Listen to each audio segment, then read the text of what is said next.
largest and most popular events in South Central Oklahoma.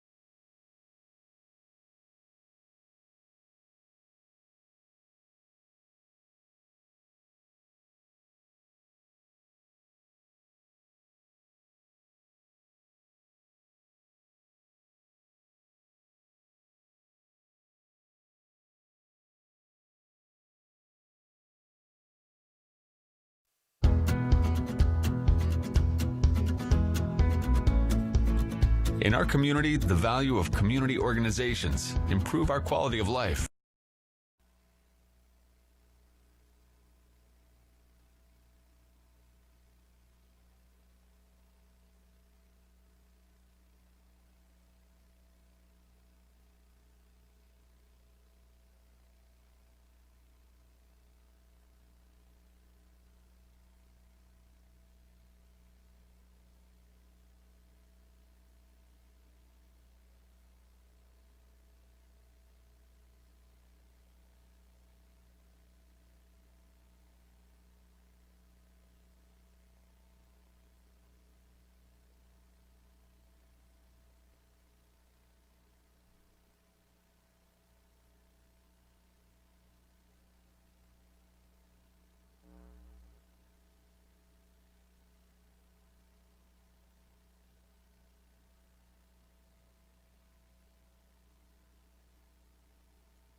We'll call the meeting to order here at 6:02. Drew, would you provide our invocation, please? Sure, pray with me, please.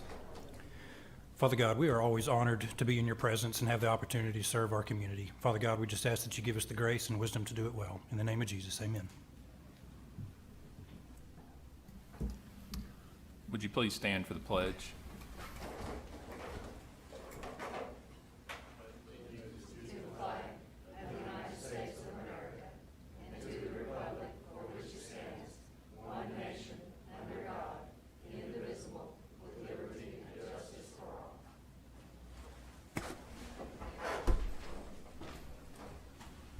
Roll call, please. Kevin Keener, Here. Drew Jackson, Here. Clint Horner, Here. Shane Knight, Here. Whitney Kerr. Here. Our first order of business is consent items. We'll break these up here. 1A, consider approval of our regular meeting minutes from August 3rd, 2021. I'll move to approve. I'll second. We have a motion and a second. Call for vote, please.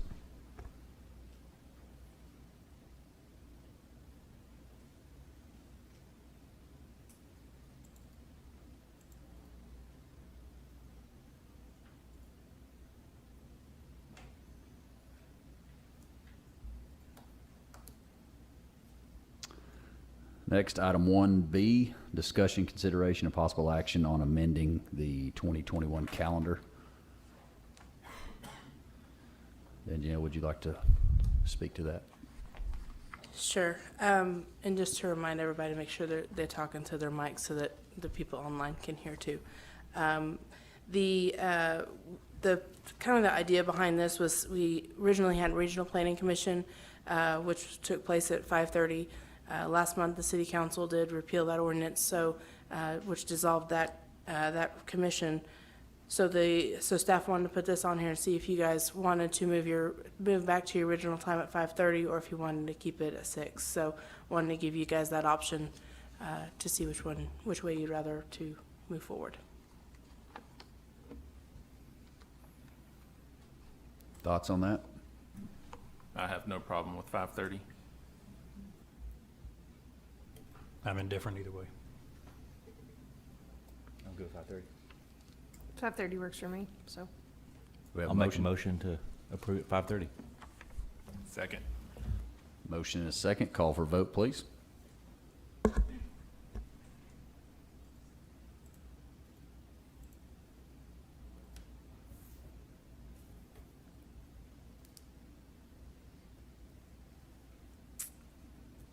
We'll go down to item 3A. Discussion, consideration, and possible action on ordinance O 2021-22 regarding transitional zoning. After some time since the last meeting, staff was able to finally reach out to somebody that had some experience with using transitional zoning, and there's lots of different potential avenues. There's a lot more questions that we have than we do have answers. Staff has decided after speaking with city management and the city attorney, that forming a committee to further discuss and look at transitional zoning and see if kind of look at the problems, see what the solution is. If that includes transitional zoning, great, and then try to find the best path forward. Is ultimately the goal behind the committee. It'll be consistent of 2 planning commissioners and 2 city council members. We've already talked to the mayor and Kevin Keener about the possibility of having those 2 people appointed. And I know we've had the mayor reached out and said she had a couple people that she had in mind. And so we're just gonna get you guys, and then we'll work on a schedule and get everybody together and working on this. So staff would recommend either to table until this committee was able to meet, or to just take no action and let the committee meet and then come back whenever the committee is ready. The contact that was made for, is it something that's going to be this person familiar with the transitional zoning? Are they gonna be educating the committee? They can be on a call. They did offer to be on a call with us if we chose to. She'd be willing to talk with us and help us through understanding it. So it's gonna be is it gonna be start from scratch type? Pretty do we have much. some- There's not been really any community that I have found in Oklahoma that's ever done this. There's some form of it, but it's not really truly the form that we are wanting to take or what has been proposed. So staff just wants to make sure that if we're going to do this, that it's done the correct way and not just thrown together or haphazardly done. We want to make sure that this will work for the entire community and entire city of Durant. Will someone from community development be on this committee as well? Yes, sir. Sorry, I should have mentioned that. Staff will be involved. Well, I assume, but I just want to make sure. Yes. Yeah, I'm just thinking through how that's gonna, the timeline that's gonna take. And that's the unknown, considering we haven't got the committee fully put together yet. The mayor did let me know that she had her two picked out. If we know the two planning commissioners that are willing to or wanting to serve on that, then I can get an email out tomorrow or even tonight and get a time set up that'll work for everybody to start meeting. It may take 1 or 2 meetings. I don't know. It just depends on how much we cover and how long we, what the general consensus is of that committee. Can we set a timeline as a part of this motion? You can. Because we definitely don't want it to be indefinite. We definitely want, to be able to work through it. We just would like to have the time to be able to work through it and Sure. not feel like we're, not like a month or whatever, because I don't know that a month is going to be enough to get us through where we need to go. Yeah, I wasn't, in my mind, I was thinking like 90 days, which means we would probably want to bring something back to this commission within 60 days as a proposal. I'm totally Okay. talking off the cuff here. I mean, you may say, no, there's no way, but, It just depends on how we can get the committee to meet and how frequently they are able to meet. That's the other unknown, is just being able to get them together and how frequently they are able to meet and discuss and what evolves from that conversation. I don't know what'll come of that conversation from the beginning, so.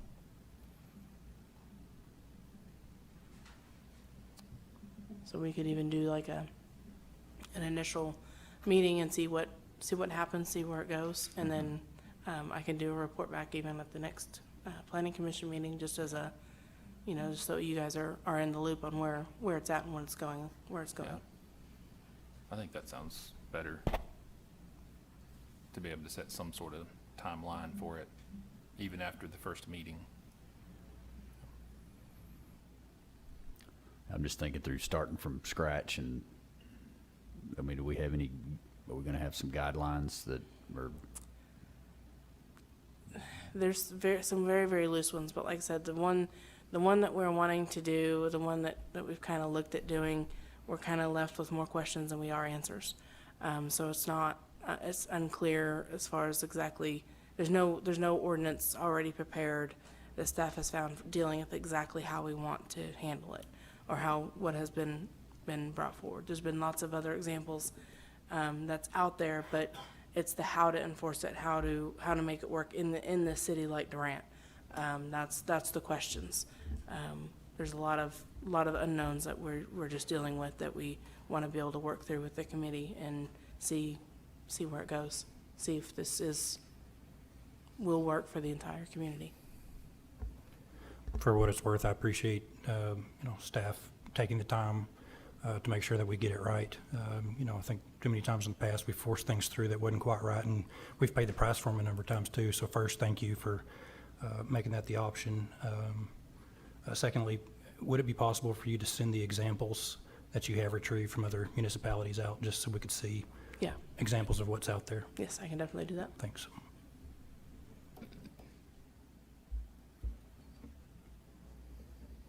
any other discussion?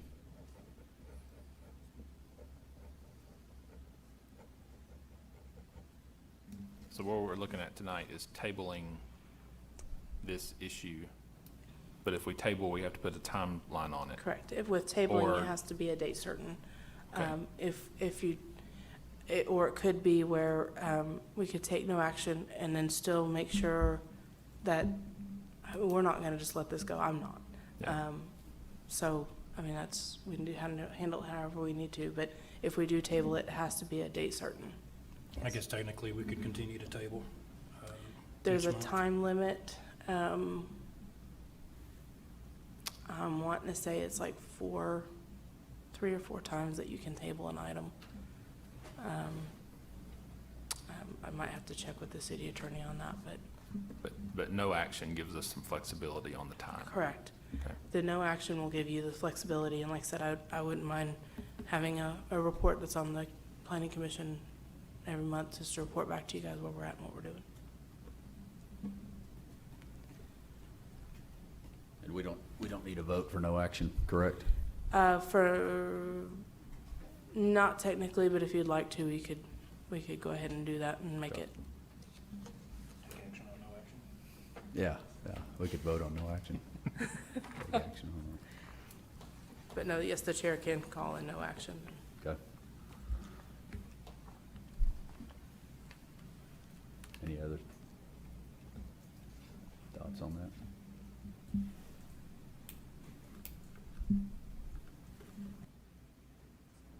Okay, we'll take no action on that item. May I speak? Yeah. Also, I forgot to mention, if you do speak, if you would, or if you plan to speak, if you would, sign in, so we'll have your name and we can put it in our minutes. Yeah, Charlie Bachman. I live in Madison Ridge, here in Durant. It boils down to, are we going, as a city and as a planning commission, are we going to be constantly reactive, or at some point in time, are we going to be proactive? Are we going to move forward, or we keep looking backwards? We've been through this zoning fight, I can't tell you how many times. We got another one coming up. And it gets messier and messier and messier. And if we have some guidelines and if we put things in codes, I can give you a dozen areas that the city needs to upgrade their codes. And if we don't do them one at a time, we're never going to get anything done. I mean, it's frustrating. You know, we've been talking way back when we were on the infrastructure committee. We were talking about transitional zoning way back then. That's been over 3 years ago. And we're getting down the road, push it down the road, just ignore it and just keep moving it on. At some point in time, we have to decide which way, what direction the city is going to take. Are we going to advance, or are we going to stay backward? Because a lot of our stuff is backward. I can give you a lot of areas. As bad as the roads are, our current road construction codes are inadequate. They don't take in the necessity of doing geotechnical studies. They don't do anything about base stabilization. All they've done was upgrade the amount of base we put down. We're building substandard roads. A lot of this stuff we've inherited, everything that leaves from my subdivision goes on old county roads that are not up to city standards. And I'll get to that when we get to that in the next section, because we got a problem coming up with traffic. But that's all my point. I think I'm probably going to be asked to be on that committee. But I just want the city to move forward and not go backwards. That's all. Yep, thank you. We're going to move to item 4A, discussion and consideration and possible action on PC 2021-01, the 2040 Comprehensive Plan and Future Land Use Map. So, since staff went back and we had the committee that talked about the comprehensive plan, we had 2 planning commissioners and 2 council members went back. We had some changes, discussed some questions and things like that occurred. So just as a reminder, the comprehensive plan is a long-range goal for what the city would like to be or see or do in the next 20 years or so. What your comprehensive plan does is it sets the stage next for ordinance updates, which will come into compliance with, which will be in line with the comprehensive plan. So typically your comprehensive plan will come first, explain kind of an umbrella, if you will, of ideas, goals that we'd like to achieve citywide. Typically your comprehensive plans are not very specific. They're gonna be, I think the word that I've heard someone use recently was a little fuzzy. And that's not, maybe fuzzy isn't the best term, but it's the easiest one to understand, where they're not gonna be specific saying, the city wants to be exactly here, because we don't know what's gonna happen in 20 years. So, but it gives a guideline for what the city can aim for in the next 20 years and gives some goals and outlines for what we want to achieve. And then once we get that plan approved, what comes next is usually some sort of master planning, which is smaller areas of land that we want to look at, or your overlay districts, things like that is usually what comes next, as well as your updates to your zoning code and your land use code in this instance. So for our land use code, we all know that it needs some work, and we've done some minor changes here and there. But what this comprehensive plan triggers is a complete overhaul of all of the land use section. And that's already in the works. Staff's working on an RFP to get that completed. So that is already kind of in the works to be completed. In the comprehensive plan, there is the idea of mixed use and mixed residential, which again is kind of one of those fuzzy-ish ideas that we've not really seen. It's a new idea that we've not seen in Durant yet. A lot of other communities use them, and they are working fabulously. What comes with that, though, is there's going to be the goal is within the ordinances to have what's going to be a mixed-use zoning district. So there's going to be guidelines for that mixed-use area that's within the code of ordinances. So it'll kind of make that a little clearer about what's intended, what's going to be allowed, what's not, what's that type of thing. So that comes once we work on ordinances. That's kind of a nutshell of it. I know there might be some other questions, so I'll kind of pause there if you guys have any questions or thoughts that you have. I know that that helps or gives me more confidence when we go to the mixed residential, that we're not going into these with our current land use ordinances. So if we're going mixed residential, we're going to have mixed residential land use ordinance. We're not going into, it's not going to be our same ordinance that we have now. Right. So Right. Am I right? You're correct, Okay. because it's going to take some time to get those ordinances there, so we still might, but we don't necessarily have to do with, we can work through that. But yes, once we get the comprehensive plan done, then that triggers saying, hey, we need to have this in the ordinances, we need to do updates, and that's already being worked on. So,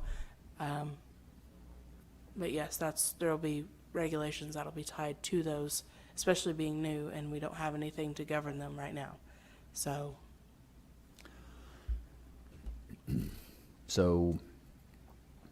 it looks like having these mixed residential,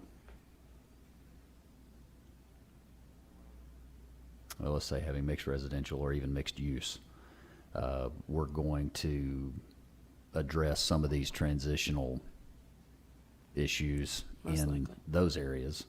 And then the transitional zoning that we get worked out is going to help us possibly in the low density areas, take care of that portion of it. possibly. In low density, we have A1, R1, and then there's R4. Is that, Within the, recently, within the last, I'm gonna say the last year, because I don't remember exactly when, we did an update for the manufactured home ordinances. Right. Which requires them to be, I believe, a minimum lot size of 2.5 acres or so. So that's definitely gonna be, if it's R4, then it's gotta meet those criteria, at least for new ones. Okay. The old ones obviously are non-conforming at this point, but, Okay. but yes, that's still, because that's still gonna be considered a low-density residential. It doesn't mean that that's gonna go in R1 necessarily, right? Our zoning map currently is still gonna be in existence, and the way we handle zoning is still gonna be in existence. So that's not planning to change. The zoning map will not be changing right now, no. But I had that same comment about the R4, that R4 minimum is for the entire development of an R4 Right. community, correct? We also did one for the individual manufactured homes in R4. Ah, okay. Yeah, so we handled that as well. We So handled both of them. this is not, so that's not a blanket R4 that someone's gonna come put a mobile No, home park no, next to an R, that's- okay. No, all right. that's just kind of giving you, and those were just given as examples of Yeah. what was meant by low density. Doesn't mean, Okay. like I said, that's just, the land use map is your guide, right? It's this is what the intended use is. And will mention, since we're talking about the future land use map, there is a 3-mile buffer outside the city that's included on the future land use map. That doesn't mean that we're gonna go and zone those properties either, because that's outside of city limits. But that's kind of giving council and you guys or whoever down the road a guide, should we ever decide to annex in any property, about what it should be zoned when it gets annexed in. So that's why that 3-mile buffer is there. So just to throw that out there for Yeah. you.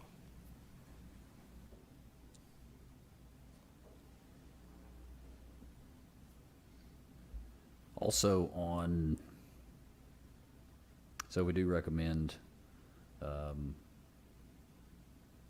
comprehensive plan and future land use map, and then we develop ordinances. I know we mentioned before about having a time frame or a date that we set out in the future that we want this to start, so we don't pass it, approve it, and not have the ordinances to line up with the plan. So do you have any thoughts on how long that takes? How far out do we say, hey, we approve the comprehensive plan, it needs to start in 1 year, it needs to start in 9 months, or whatever? So I will say that we have it within the budget for this fiscal year to potentially to be able to do the rewrite of the ordinances. We just have to do the RFP process and go through that full process, but we did put money in the budget for this fiscal year. Ordinance rewrite can take 8 months to a year. It just depends on how much needs to be done and how quickly the company can move. So that's an unknown that we don't know. We can do out in the future, have it be effective. However, just to keep in mind that we'll be using their current land use map for anything else that we deal with, and we've already ran into a lot of issues with the current future land use map not matching not matching what's currently going on. So that could potentially raise some issues, just as items come before you, or as issues come up down the road. So just something to keep in mind. When does the fiscal year end? It'll be June 30 of next year. Okay, so we've got some time. Well, I mean, that's whenever we have to have the money spent, but we don't necessarily have to. Right. If we, we'll have to select a firm and all that. Yeah, I'm just thinking about going through the RFP process, getting somebody selected, getting Right, some right. And then you're turnaround. talking, just for them to do the work is about 8 months to a year. Yep. Yeah. So I guess I don't understand how we have these, we have mixed residential and we have mixed use. Mm-hmm. How we have ordinances to support a decision made based on that zoning map, or based on the. Sure. So I'll give you an example where I came from. We had something very similar where we had, we introduced mixed use within the comprehensive plan, and then we did an ordinance update shortly after that. We kept with our current ordinances, which currently does not really allow for mixed use. So it's there, but we just don't allow it yet. So typically, if we have projects coming in, then we'll just tell them to hang on, and we'll talk with the developers and just say, hey, give us some time to get this lined out, and we get it done that way. And if something comes before you guys, then, you know, it'll be up to you on how you want to handle that as far as if it's a zone change or whatever the case may be. So can we, on that same note, we've defined in this, we've defined in this future comprehensive plan, or sorry, we've defined in this comprehensive plan what current zoning classifications fit into mixed residential, mixed use, commercial residential, mixed use, commercial industrial. We've defined those different zoning categories in this document. We have not in the comprehensive plan or the future land use map. I gave examples in the staff report only to kind of give you guys an idea of what could be. That's not set in stone. Now, we could do something to where we could adopt an ordinance that talks about what would be allowed in mixed use or whatever, or we could try to put together mixed use ordinances, because there's definitely a lot out there. Okay, so that's in the staff report. That's not going to be a part Correct. of this comprehensive Correct. plan. It is not. No, because your comprehensive plan and future land use map does not go into zoning. It will not discuss what zoning categories it is. It'll only give you guidance about what the use is, not zoning. Give one, Sure. maybe one possible input. The statute case law give boards of adjustment very, very broad authority. And that may be a possible route you could go to fill that gap between the adoption of a future land use map and the passage of a comprehensive set of ordinances to support that. So if there is a future land use map that indicates a general direction that the city intends to go, and there's not sufficient, support with the ordinances yet, a board of adjustment has, under the statute, very broad authority and can do something like that. They're not just limited to setbacks and building heights. So that may be one thought. Okay, thank you.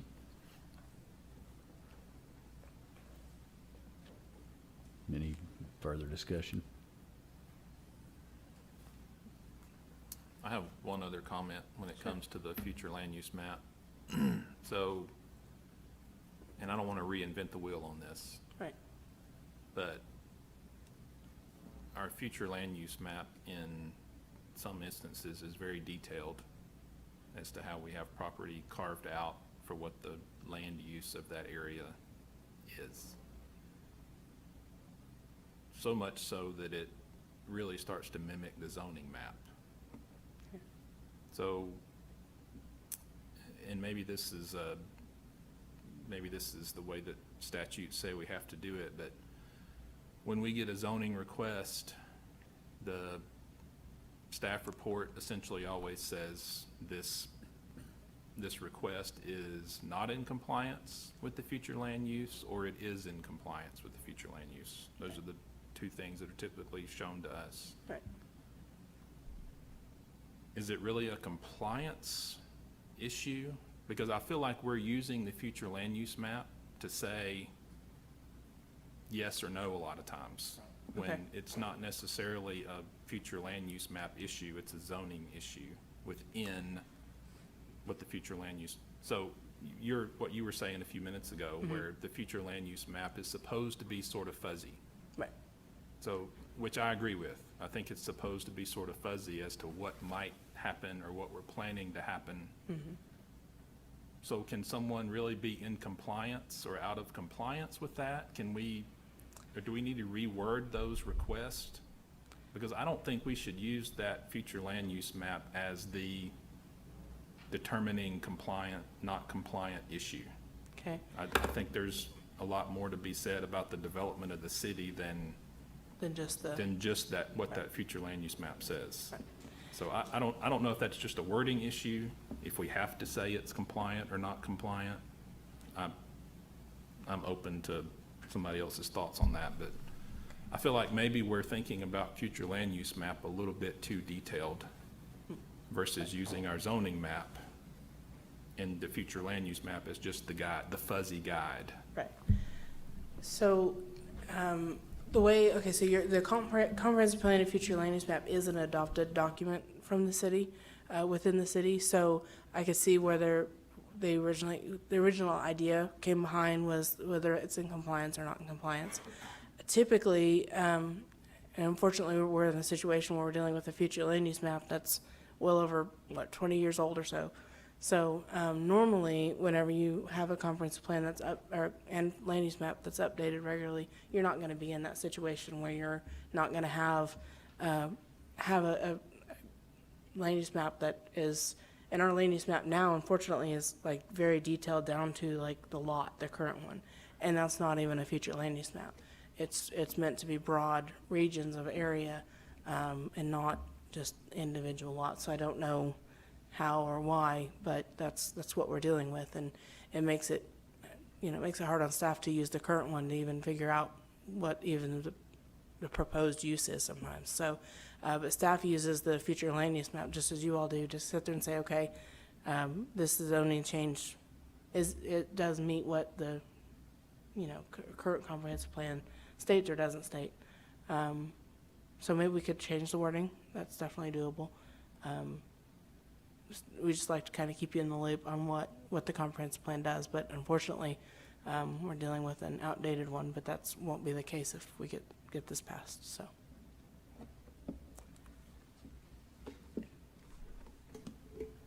I just have one comment that's a bit of a dovetail. So I'll take a pause if there's anything else on the land use map. Mr. Neal, you and I have talked over the phone a couple times about this before, but to make it a public point, when you look at recruiting folks into a community, whether it be an employer recruiting or for whatever reason, almost always the public school system ranks as one of the top factors. And I just think it should be a point both in the comp plan and when we consider land use that we want to incentivize economic growth within the school district as well. So it's not just the city, but being that the public school system is such a great partner with the city, it's really vital that we create incentives, to help bring money into the school district as well. If you help the school district, you automatically help the city due to recruiting. So we had listed, some not only the action items, but several categories. I think that should be noted in the housing section as well as action items, and certainly a consideration when we talk about land use. We have no greater partner in terms of recruiting talent to the area. And we can certainly do that if the rest of the commission, we can do, if you guys are aiming to potentially approve, you can approve a contingent upon any potential changes that you'd like to see and let it go to council in that form.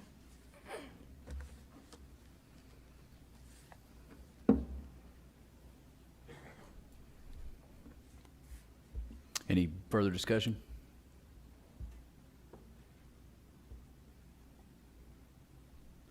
Whitney, do you have a thought on recommending postponing the start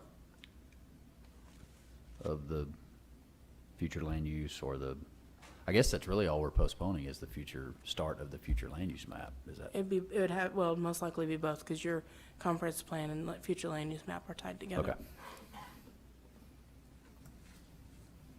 I mean, how long are you thinking about postponing it, would be the question.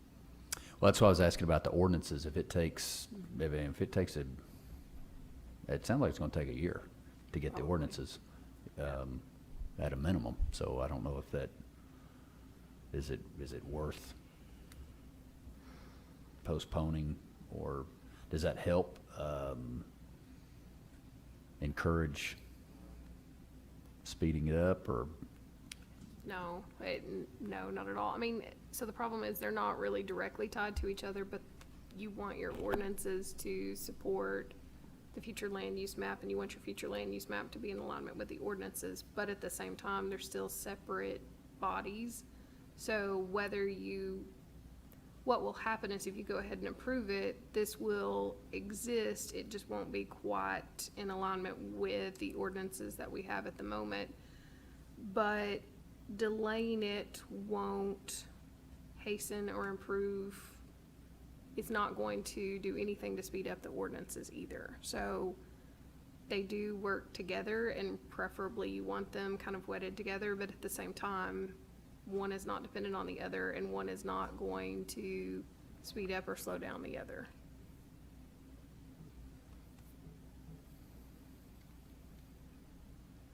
Very clear. I like that. That's very good. So if we don't have any further discussion, we can. Do we? We'll have a motion. We are in the, so let me pause here for a second. We are in the public hearing portion, so if we have anybody that wants to speak specifically to the comp plan or future land use map, I'd like to give you the opportunity to do that now, if we have anybody who wants to do that. If not, I'll entertain a motion.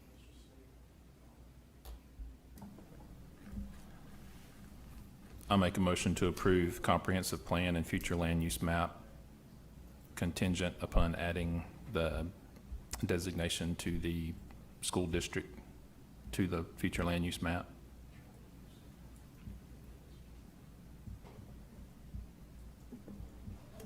I'll second. We have a motion and a second. Call for a vote, please.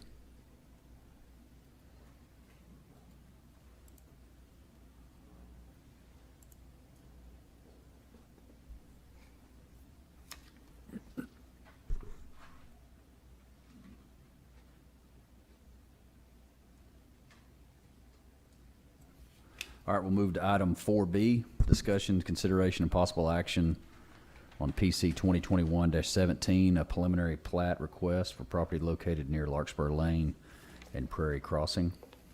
Ms. O'Neill? Good evening. The staff did receive an application and a preliminary plat that is platted out about 116 lots approximately. The entire lot is 36 acres currently. They are wanting to put single-family homes on the lot with their own driveways.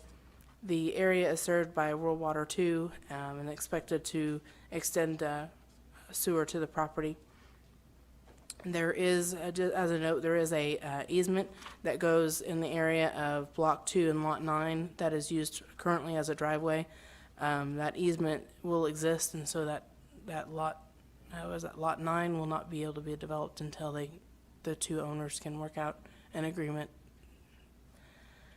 As another note, the city is expecting to further extend Larkspur north, which is what you see on the plat there as well. The current future land use map does have it as low density residential. Staff did sign off on this contingent. They had a couple stipulations that they had noted. One was that a corrective warranty deed would need to be filed. There was a slight error in it, but that can be fixed and refiled, and that need to be submitted. Another was appending sewer plans. This was submitted to the M&O supervisor last week, but staff has not heard anything back from them in regards to those plans at this point in time. A final contingency was that a stormwater permit be filed with the Oklahoma Department of Environmental Quality, and a copy be submitted to the city. Other than that, there was no other comments that were noted. If you have any questions or comments, I'd be happy to answer. The applicant is also here if you have questions for him.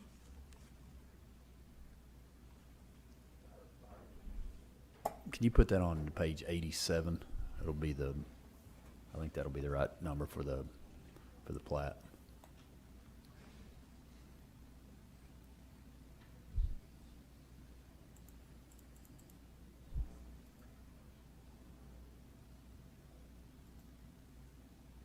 Thank you.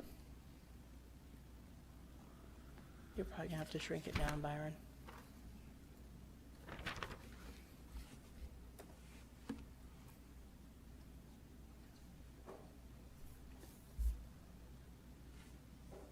questions for Ms. O'Neill? I will note that all the current lot sizes that are noted on there do meet the R1 standards. R1 requirements, meet or exceed. Does it identify, maybe it's this triangle down here, which one's gonna be, where retention's gonna be? It does not show the retention on the current plans. They will work on that, should this get approved, and the city engineer will do the final approval of Okay. any retention, detention, and stormwater stuff that's needed.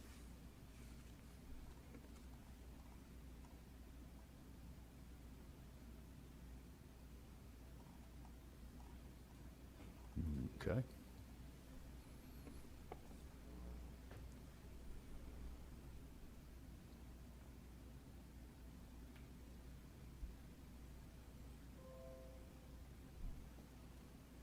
Any discussion with Ms. O'Neill? Mr. Holder, we usually let the applicant go first if you want to say anything, or if not, we'll. If y'all have any questions, Okay. I'll answer them, but Okay. I don't have nothing to add to what you said. Okay. Sure. So if you will, when you come up, if you'll come up to the mic and give us your name, and then, what's it? Okay. And we do typically set like a 3-minute time limit for comments. So if you see a clock ticking down over here, that's what that's it. I'm not a good speaker, so I won't stay up here long. I'm Tasha Cummins. I'm the one that owns the property. I just want to make for certain that my easement, that I am still able to get to my property, and that was my biggest concern, that does not get taken away. Because at this point, if it did, I would not be able to get to my land. Okay. And I just bought my house a year ago, so when I got this, I'm all for our property getting developed. I'm all for us growing. I just don't want to not have access to my land or have to piggyback my 3 kids up to my house. So I just want to make sure that that is taken into consideration, that I will have access to my property. Okay. So that's it. Thank you. Thank you.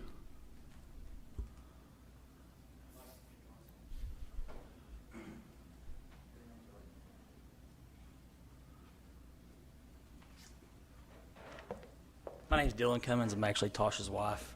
Kind of just Tasha's husband, not wife. That's really weird. Sorry about that. Just to expand a little further on what my wife is saying, if the Plot 9 is the way it is right now, we don't have access to our property. It does show that the road secretariat does run right in front of our property. I have fences up.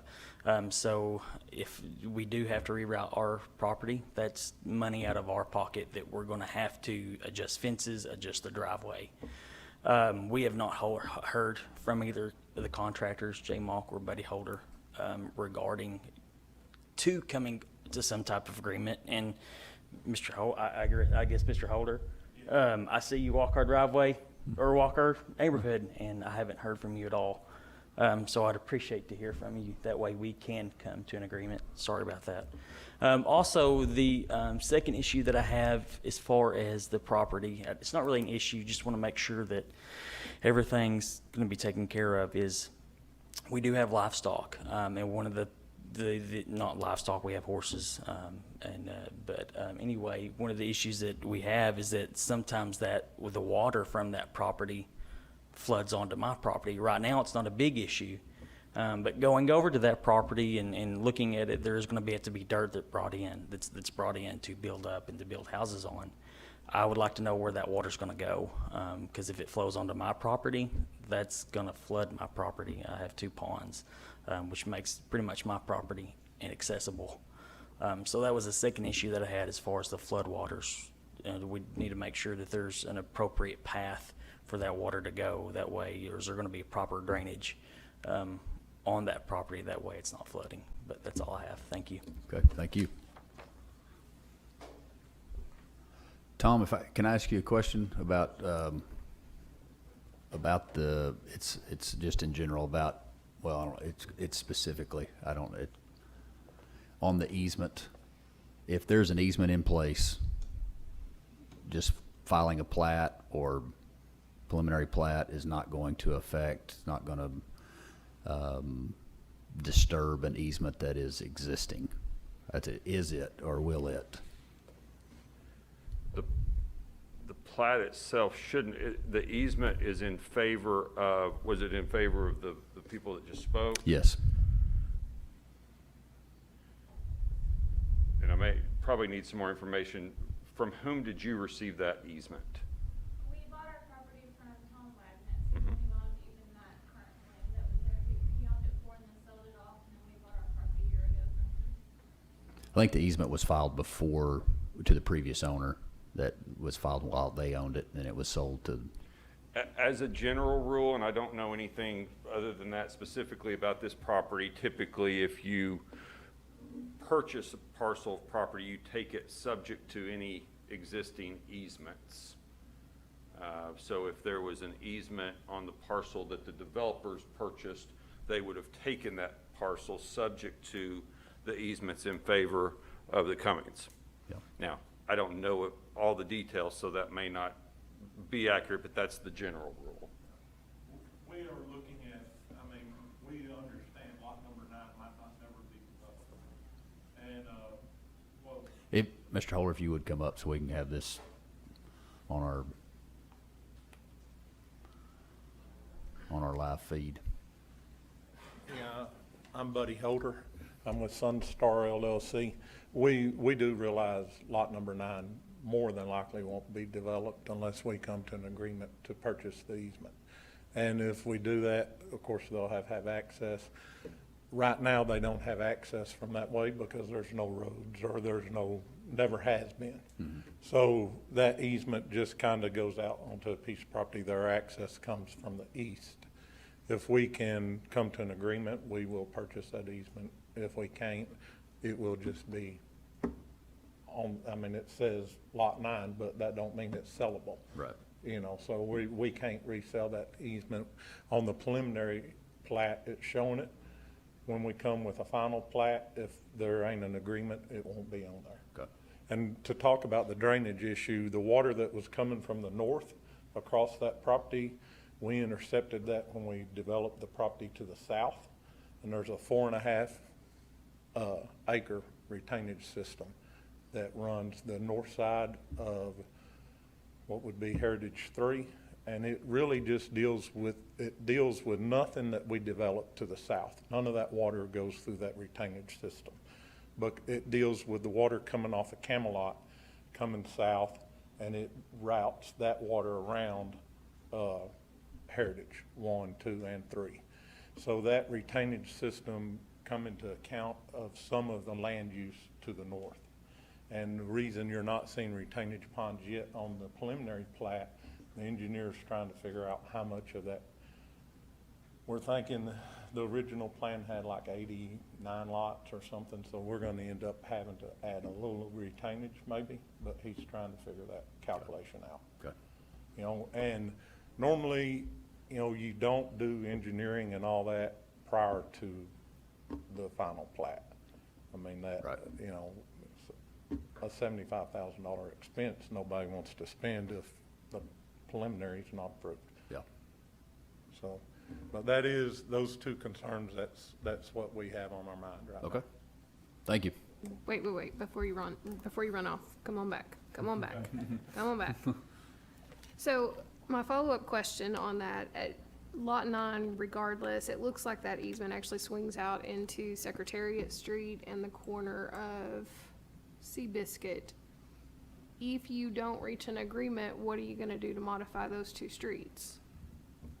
Well, we will probably have to take out lot 15, but, Okay, I mean, that would be, you know, my simplest answer is we'll take that out and turn it like at 245s. okay. Kind of come across there. But, you know, we're hoping to come to an agreement, but we can't really go to them and talk to them till we know this plat's gonna be approved. Right. Okay. Any other question? Thank you. Thank you. Mr. Bachman?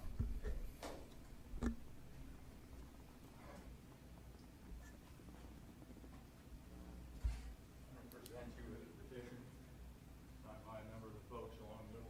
Good.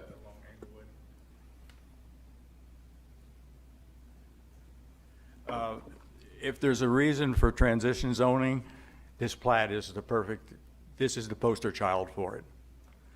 It does not take into account the value of the people that have spent their time and money building their homes in Camelot. I don't unfortunately live there. It would be nice if I did. But they're going to have 5 homes across the back of their property. And if you think that's not going to diminish their property value, you're absolutely wrong. So we're penalizing people that have spent their time and their energy and money in the city of Durant. We're not against the development. We just think that the density is too great. Our roads will not support it.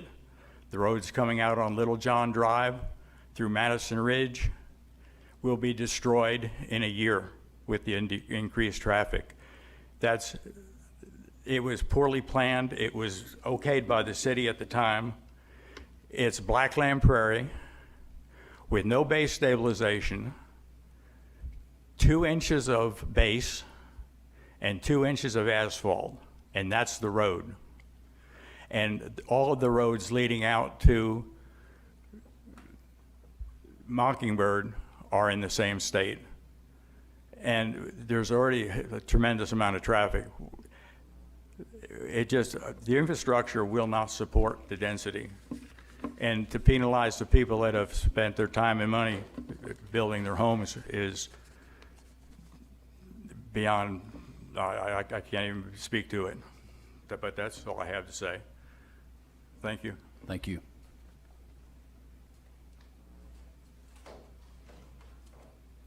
You can just come to the microphone. Yes, ma'am. You can come on up. My name is Linda Tucker, and I happen to live on one of the lots in Camelot that backs up to where the new development is going to be.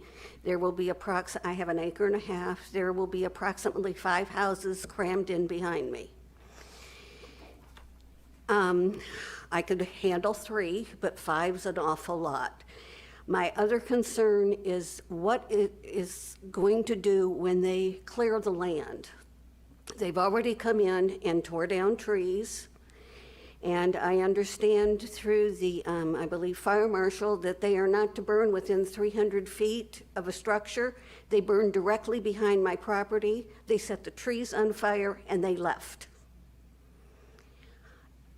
If they're not going to follow rules, I don't know what to say. I'm going to have to put up with construction. Is the tax assessor going to come out and be nice to me and tell me my property's not worth as much, so my taxes are going to go down? I highly doubt that. I pay a lot of property tax. But if my property value is going to go down, it's only right that my taxes should also go down. And I really don't want, we have a large field next to us that is ours, it's vacant. I don't want people cutting through there, going through, our property to get out onto through Camelot to avoid the traffic congestion. And they can do it, believe me. It's just a nice field. My biggest concern is the fire danger when they start burning stuff. Again, they burned directly behind my property, and I have photographs. That's not right. I shouldn't have ash in my backyard and worry about my roof catching on fire because they're burning trees. It's just not right. I could live, like I said, with 3 houses behind me, but don't cram 5 back there. Like I said, I'm right up against the easement, so I'm the one that will probably be affected the most. And the houses on either side of me, we're the 3 that are really going to be affected.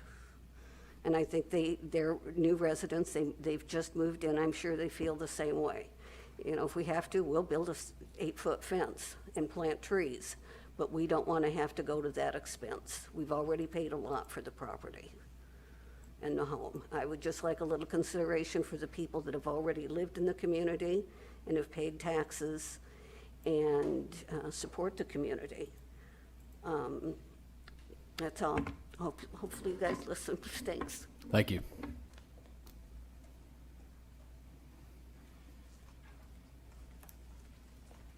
Hi, My name's Peggy Savage.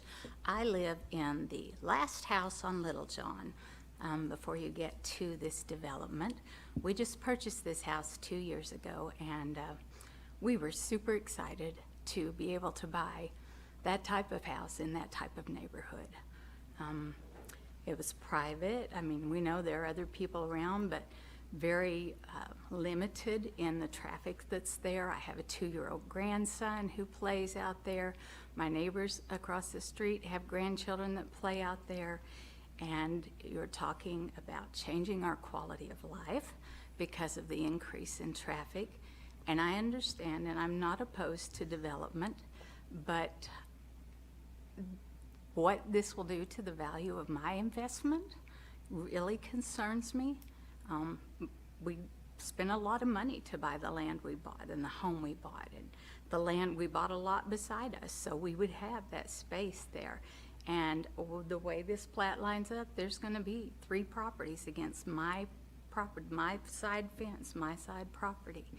And the traffic is going to be unreal. Right now, it's a dead end at my driveway, and we love that. I didn't expect that to last forever. There was a real estate sign there when we moved in, and we knew that might happen. But we had worked to attain that type of home in that type of neighborhood. And I feel like what we're doing, although I'm sure the houses will be fine quality, the massive number of them is going to change the value of our property, and it's going to change our neighborhood. It will no longer be that type of desirable neighborhood to go into. And we try to keep our place very nice, very current, very, we're just meticulous with it. And we just hate the thought of our property value being destroyed so much. And as Ms. Tucker said, I'm sure the tax assessor won't come in and say we can suddenly pay less taxes because of it. And that's really not fair to us. So anyway, thank you for listening to me. Thank you.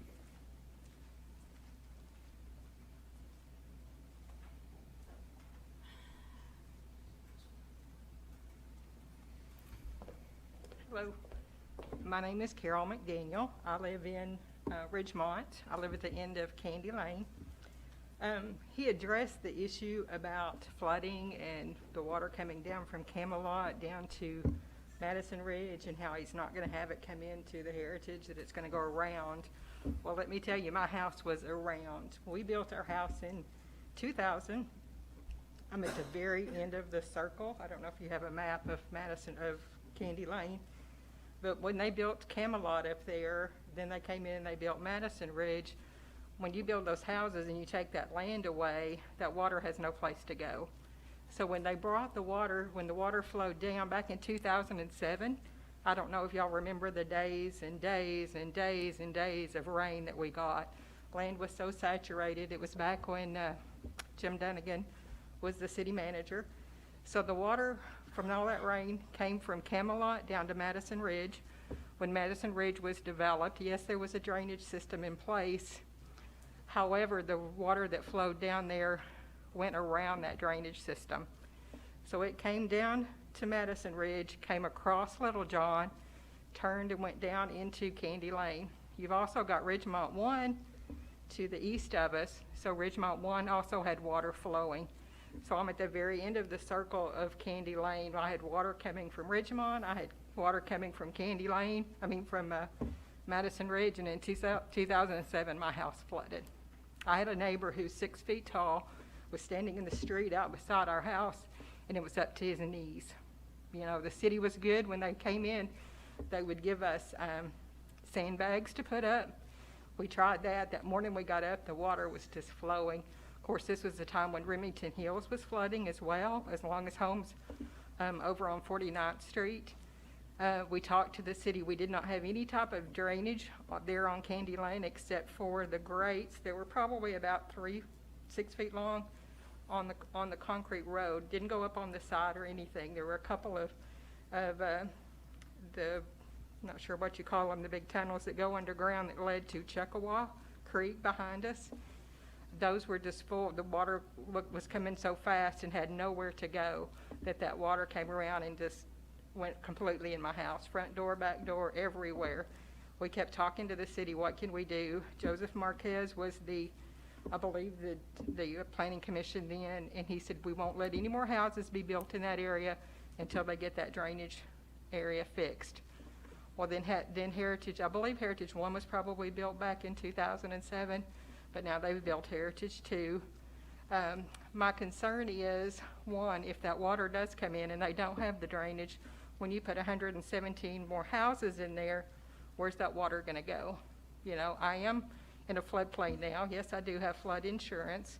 Don't necessarily want to, but, and it did probably a year or so after we flooded, where it circles around there on Candy Lane, a school bus came through one morning and the road collapsed. And the city did come in then, put in another drainage tunnel going out, did change the drainage there on the street, and it has been better. But I'm still concerned, you know, and I'm also concerned too. I have a daughter who lives in Heritage. The traffic on Larkspur, you can't put another 100 houses out there and Larkspur or even Wilson cover the people that are going to be traveling on that road. Yes, they are going to cut across through our area.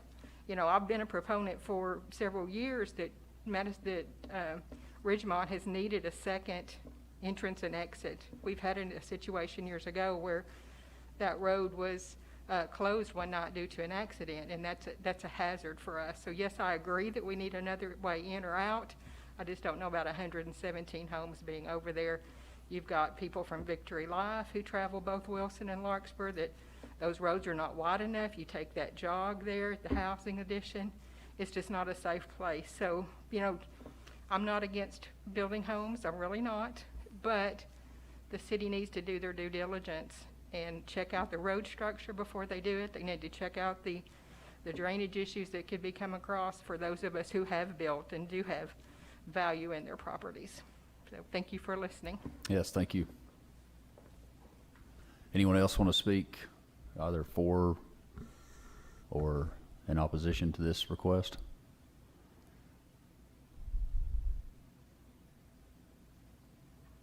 Any discussion? Ms. O'Neill, do I understand correctly that this is going to complete Larkspur and add an additional means of egress? Yes, the city has plans to extend Larkspur up into, you kind of see it there where it kind of jogs up. So where that triangle, or that, sorry, that rectangle is, where you see where it's a electric easement that's there, that's where Larkspur will end with the city. That's what the city's plan is, as far as I understand. So it would end up connecting to Little John, right? Eventually, yes. Okay. Yep, because with their development, they're going to extend Larkspur going into their development into Little John, yes. Thanks.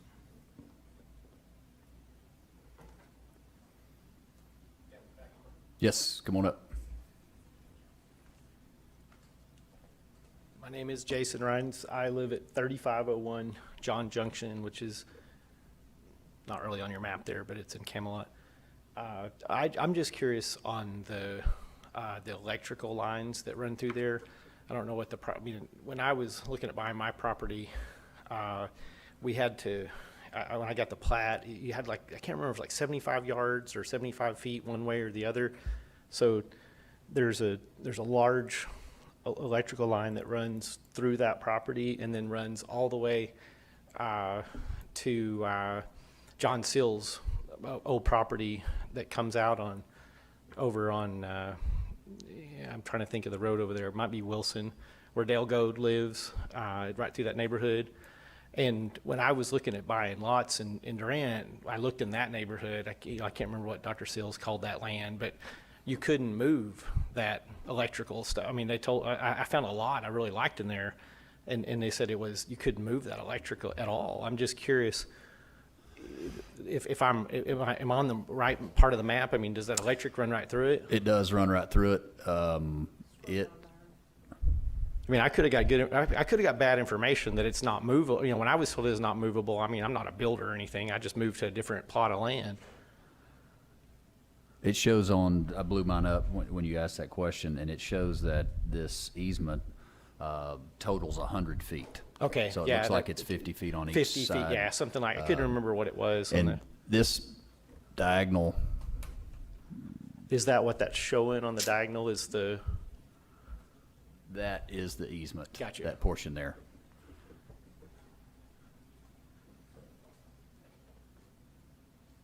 That was my question. So it sounds like it can't be moved, right? It just runs right through the middle of this. Okay. Yes. Yes. All right. Thank Yep. you.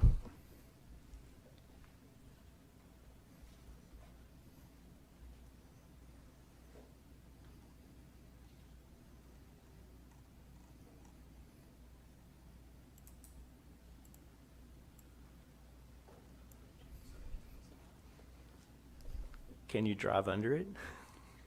Let's look and see. Apparently, it looks like along the west side, yeah, it looks like it's gonna, is that right? It goes, road goes under? Yes. On the far west side, if we can go, if we can, yeah, if we can go up just a little bit.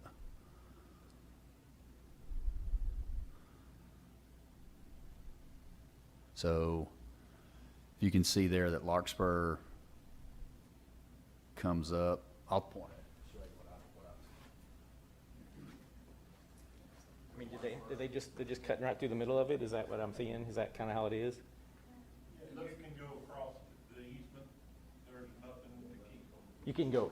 You can go under it, you're saying? Yeah, I was just curious. I think right here, Larkspur comes up, and that's where it's gonna go under the easement. So Larkspur comes up and continues on to this cul-de-sac. And so that's where it's going under the easement. I see. If I'm reading that correct. Thank you. That's what you understand?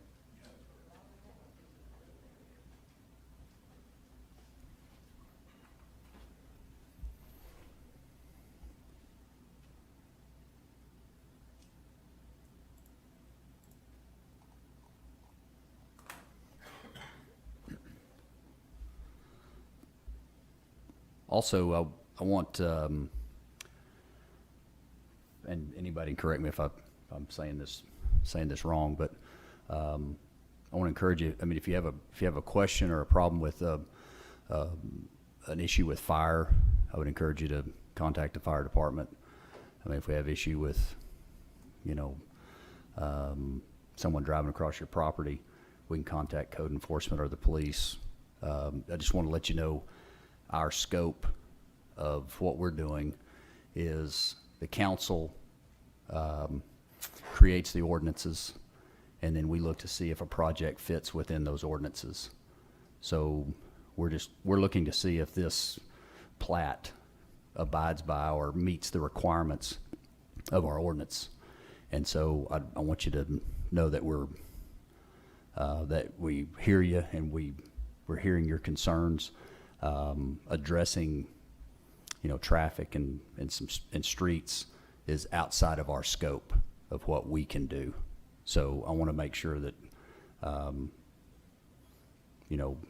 again, council creates the ordinance, and we look to see if these projects fit within that ordinance. So, Mr. Chairman, if I might, just to expand on that Go just for a it. little bit, just to give the public maybe a little bit more definition of what you guys and the council does.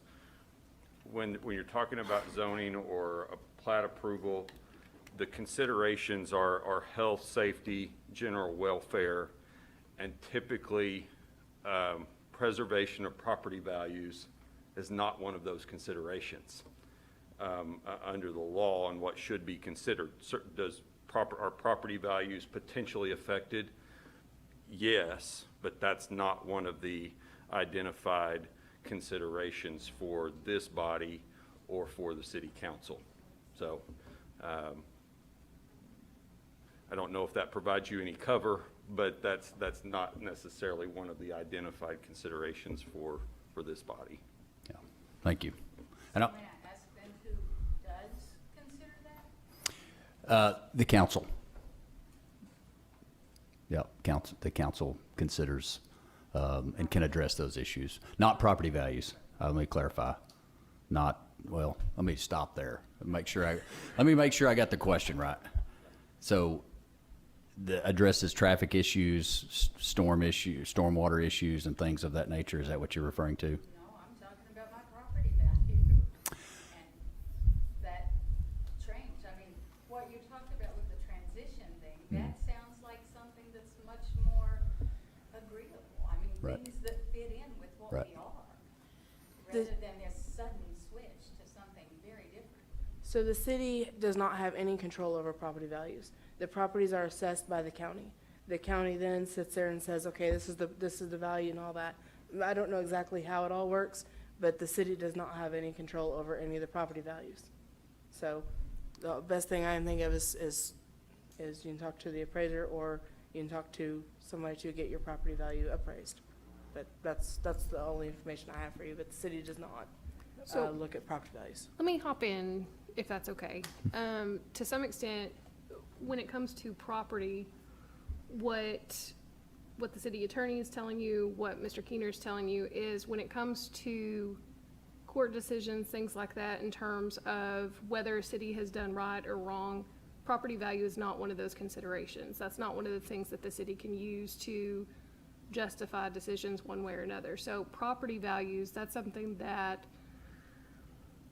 and it's not really controlled by the assessor either, which is why I'm jumping in there, because it's not, the long and short of it is, it's not the government, whatever level of government, whether it's the county, whether it's the city, it's not the government's job to make decisions based on protecting an individual citizen's property value. That's really the point that they're trying to get at. And so if the city of Durant uses nothing but your property value to make a decision, it is an error, because that's not one of the fundamental functions of the government. That's the problem. And so we're kind of hopping all around that idea. I'm just gonna flat out and say it, that's the deal, so. And I think probably the concern is more, maybe more of not controlling property values, but not allowing development that would. So the overarching idea with property law is that typically a person who purchases a piece of property has the right to use that property as that person sees fit, unless there is a safety concern, unless there is some overwhelming government interest that the government has to interfere with that concern. The purchaser of the property can do what they want with it. So if you do not have one of those fundamental government tenets to fall back on and say, hey, there's a governmental interest that blocks this, a government has a hard time justifying, basically overcoming what the property owner wants to do with her property. So that's the fundamental of property law, and if there is not an identified important government interest that relates to safety, something of that nature, government cannot interfere with a person's right to use their property. Okay. Also, I want to let everybody know that we are a recommending commission. We make a recommendation to the council. The council makes the final decision. So I want to let everybody know that. So if you want your voice heard at the council, I want to encourage you to go to the council meeting, which is next Tuesday. And you can voice your concern with them if you choose to do so. Did you have a question, ma'am? Yes, I did. If you would come up, I'm sorry that we keep talking without. Just a quick question. Okay. So y'all are looking at approving the plat that they have. What commission or department looks at the roadways that go to those housing developments, you know? So who's gonna say they need another street to, for the traffic that's gonna be created from another 100 homes? They need another 2 streets that's gonna be created from those homes. Who says that? I'll let somebody else answer that question. I know. Actually, I can answer that one for you. Okay, go for it. If it's in the city, then the city council is gonna be the one to decide what the roadways need. If it's out in the county, then it's gonna be the county. And so it depends which entity and what part of the city you're at. But for something in the city limits, it will be the city council to decide what roads are needed, what improvements are needed.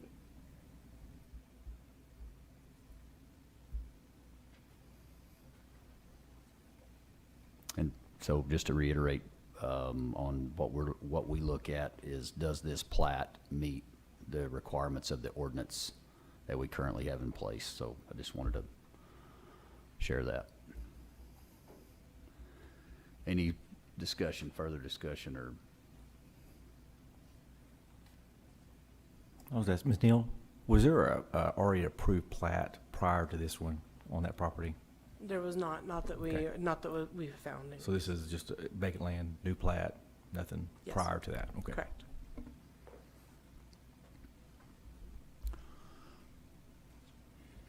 I'll entertain a motion. Well, before we get to the Okay. motion, I will say, the one thing that I do see with this, and it really has nothing to do with the plat itself, Larkspur is horrifying. It is absolutely horrifying, and I cannot, that street is not set up at the current time to deal with this. I mean, that's definitely something, if the city ultimately approves the plat, that is something that the city needs to look at, because Larkspur, it's bad. Like, I wouldn't want to drive on it as it is now, much less with more houses down there. The other issue is the flooding and the access. I mean, if the secondary access that we've been talking about getting when this project is completed is actually going out on Little John, I don't know why, but I was under the impression that it was going out to 49th Street. That secondary access is not great access for city services. So those are just my concerns. Again, it doesn't have anything to do necessarily with the plat, but there is some support really that would be needed from the city before we got to that point. I don't think I could verbalize it any better, but just wanted to echo those same sentiments. I agree. Could I add one other thing? Yes, ma'am. So, this entire development, this extra 117 houses, will fall in the Silo School District, not Durant. So, that will not be beneficial to your partner that you're talking about wanting to support. And Silo schools are already bursting at the seams. They're wanting to pass a bond that's going to add to our taxes tremendously, and they need it. They really do, to serve what they have already. And so, yes, we're looking at trying to build places for people from Durant, but yet that's going to increase the burden to someone else, and it's not going to help Durant schools. They're not going to get the benefit of that tax money. They're not going to, whereas a development within the Durant School District would be much better, much more beneficial to them. I think this will, yes, they'll get tax money from it, the Silo School District, but they're also going to have to educate all of the children from within that area. And you're talking school buses on those roads, those same Larkspur, whatever, to get in and out of there. So that's another issue to think about. Yeah, thank you. Good point. Guys, I'm going to jump in there on that because I recognize that Member Jackson spoke on that earlier. But we've got, within the city of Durant city limits, we've got at least 4 school districts. And the city of Durant is separate from any of those individual school systems. And we've got citizens within each of those school systems that deserve equal protection and equal opportunity. So that's probably not for the consideration of where a development takes place. Because if you look at the school district map and you look at the Durant school district map and overlay the Durant city limits map, virtually any new development is going to take place outside of the Durant city limits, whether it's in Calera School District, Caddo School District, Silo School District. It's going to take place outside of the school district, outside of the Durant School District. But you guys in the Durant City Council have constituents that live outside of the Durant School District, but they are Durant citizens. So that's where the allegiance of both the council and this body has to be, not with the school district. Because those citizens can't control what school district they live in, but they have chosen to live in the city of Durant. Thank you for that clarification. One of the points that I want to make sure, is clear from my comment earlier is, in our comprehensive plan, working with the school districts, if I can correct my statement, I think is important, especially Durant ISD, considering it is, the premier or primary, in our area. So I'm not implying that it should bear weight on this particular decision, simply that we need to, partner. As an example, excuse me, even if we look at our school district, Durant ISD school district to the west, there's 9 square miles of undeveloped property. So there's still room to create incentives and partnerships with our school districts to help bring money and talent to the area. So whether it's Durant ISD or others, just want to be a good partner. So separate from this issue. Thank you.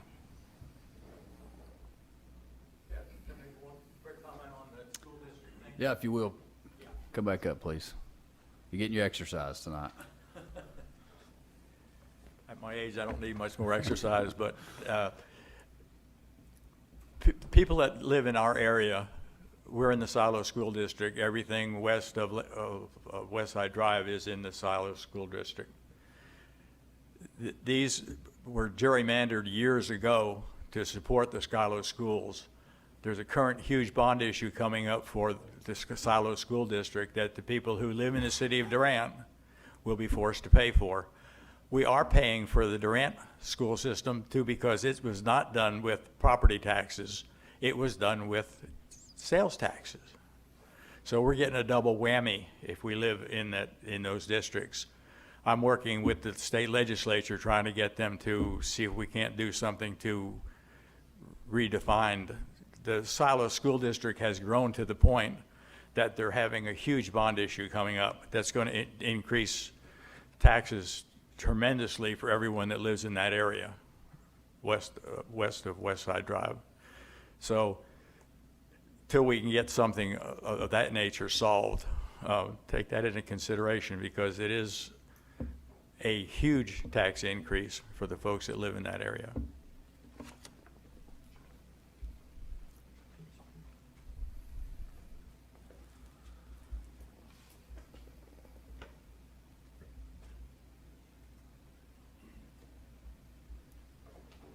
Any more discussion? Comments? Motion? I have one more comment real quick. I do have the concern that everyone else has expressed about the roads. But I think, and I don't recall the date, but it wasn't too many months ago, we were sitting in this room and, I don't remember the exact comment from the street department director at the time, but it takes development to get action to improve roads. That it doesn't always happen in the reverse order where the nice roads are in first. We would like for that to happen, but we're just not at that point in this particular development. So anyway, I just wanted to remember that.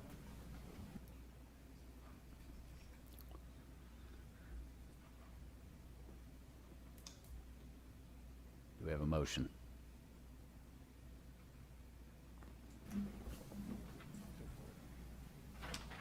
I make a motion to approve the preliminary plat.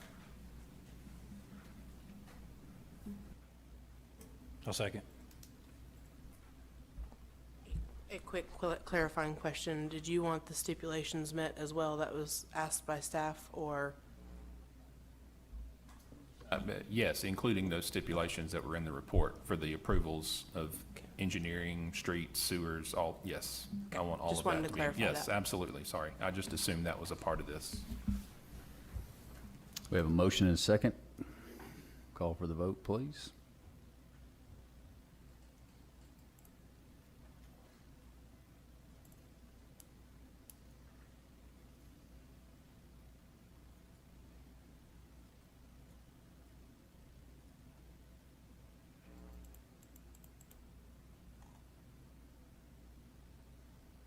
Motion carries. All right, we're moving on to item 4C. Discussion, consideration, and possible action on PC 2021-23, rezoning request from R2, two-family residential, to C3, general commercial for property located near North 2nd Avenue and Cedar Street. So this was a request that was actually made by the city. Management came to staff with the question and the idea of being able to rezone this property to match the actual use that's there. This one is currently, there's the office building there. It used to be the old employment office, and it's still been used for some sort of office uses. However, what's come up is that I know in the past, since I've been here, we've had a few times where permits have come up requesting permits, but they couldn't do permits, or they couldn't do a certain use because of the zoning. So if you have any questions, I'd be happy to answer them. Other than that, that's pretty much all that I have.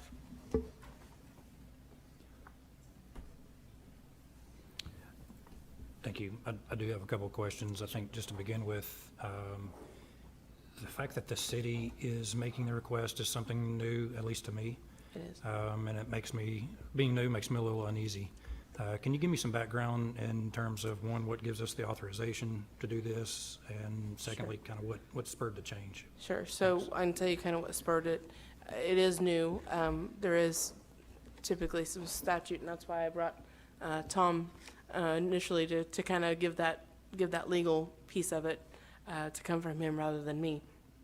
So, but the kind of the reason we've not really seen it is, obviously we haven't done it in here. This is kind of the first time I've handled it here. It's not done very often because typically your applicants are going to be the ones. It's kind of the practice that we've all been into. This one was done. I'm not sure of the full. When management came to me, it was mainly of the idea of we have this commercial use here. Why are we allowing a commercial use in residential zoned property?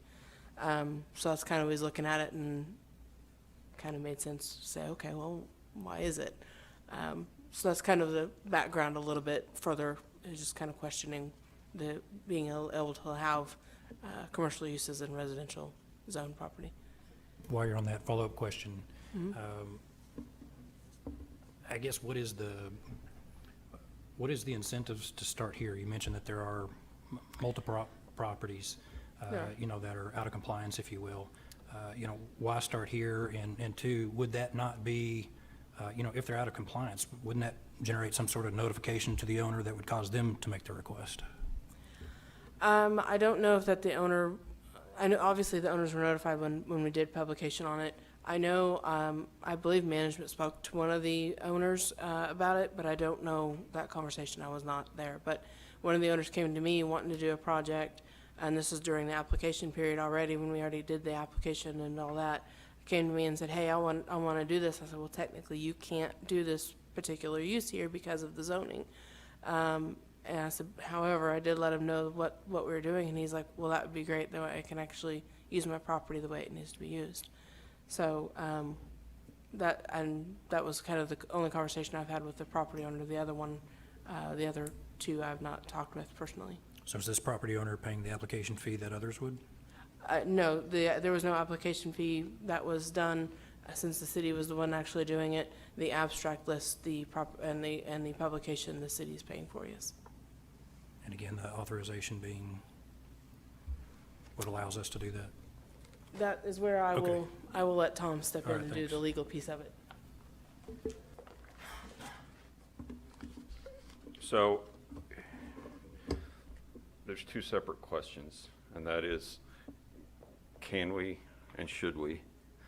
I think my understanding is that based on a kind of a review of the Constitution and the statute and the ordinances, the city can zone, regulate building heights, whatever they want to do, effectively zone as part of their police powers. And so there comes certain requirements that come along with that. In order for the city to zone things, they have to provide a board of adjustment so that citizens can take exception to the city's decisions, et cetera. But as long as they are zoning, kind of like I said earlier, with health, safety, general welfare in mind, the city has that authority. But what you see more often is a broad zoning. They zone an area. Maybe they zone a few blocks. Maybe they zone a block.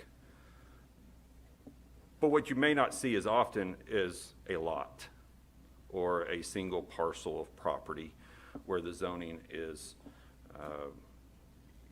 initiated by the city. And so that's maybe where this board has to decide between can we and should we. I think the answer to can the city zone a small parcel or a large parcel or a large area, the answer is yes. And the case law has made that abundantly clear if they are doing that for the health, safety, and general welfare of the community. But then it becomes a policy decision for this board and the city council to decide on as when is it appropriate for the city to initiate zoning. So I think both the statutes, the case law makes it clear that the city is authorized on its own motion, essentially, to initiate zoning, as long as they provide a board of adjustment and an opportunity for citizens that may own property within that zoned area to ask for exceptions. But the should we question is a question for you guys and the city council. And I think you beat me to that point of the bigger question of the should we. You know, from a legal perspective, are you able to say whether in this particular instance or setting a precedence would be legally advisable? I think it can. There's been some case law where cities have initiated zoning, and the courts have upheld that, even over the objection of that particular landowner or others, because it broadly fit into the city's police powers to do that. So yes, I believe the city could do this, but then that crosses over for this board to decide should they, for a single property owner, for their benefit. And I don't know the answer to that. Thanks. Thank you. I will say, I have a recollection, and my memory gets real foggy when it gets a few years out, but I think it was before, maybe you three were on the board, but Kevin, I think you were already on the board. I recall us having done this many, many years ago, and I don't even remember what the projects were, but I seem to recall that we've done this before. What I remember is it was on West Side Drive, and it was out there with somebody that was doing a West Side, and it was out towards, it was going to be, I believe, it's going to be north of the dental office, West Side Dentistry, and a lot of that stuff in there. So somebody wanted to, got a permit for something, and so all that same type deal. It's that the use is not, it's, I guess, non-conforming existing use. So we were going to do that, and I think I don't think we ended up going through with it. I think it backed off and said, hey, when they want to do it, they can do it. And I don't know what the reasoning was that we didn't push forward with that, but I think it was kind of the same thing. The city was just going to do that whole piece for the surrounding landowners, and I don't remember it going through. I remember the question being raised, but I don't. It may not be the same project, but at one time out there, kind of on that north of the dental office, there was a movie theater that had been discussed at one time, and I don't know if that was it, but I don't remember that part. My initial thought on looking at this and getting that question is, can the city do this for a particular parcel of property, is approaching it from the standpoint of a taking by the city. Is that a taking? Because in this case, the property owner may be on board with it, but you could see another situation where the city wants to zone a piece of property without the property owner's consent. I believe they can still do that, given that board of adjustment consideration. But the case law is pretty clear. It's not a taking, even though it may affect the value of that property. It may affect, because it doesn't put that property under the exclusive control of the city, and that's what a taking essentially is. So under the applicable statutes and ordinances and case law, the answer is yes, the city can rezone a parcel, a block, an area. I think the part that I guess it's that I don't like or seems off is that if all of our other rezoning requests, if the applicant is not the owner, which we haven't proved that they're the owner, or they have permission from the owner, we require all citizens to have permission. If they're not the owner, they have to have permission from the owner. So that's what seems to be out of place for the city to not have their permission in writing. I mean, they may have it verbally, but we require paperwork when anybody else is doing it, so I don't know if you have any thoughts on that.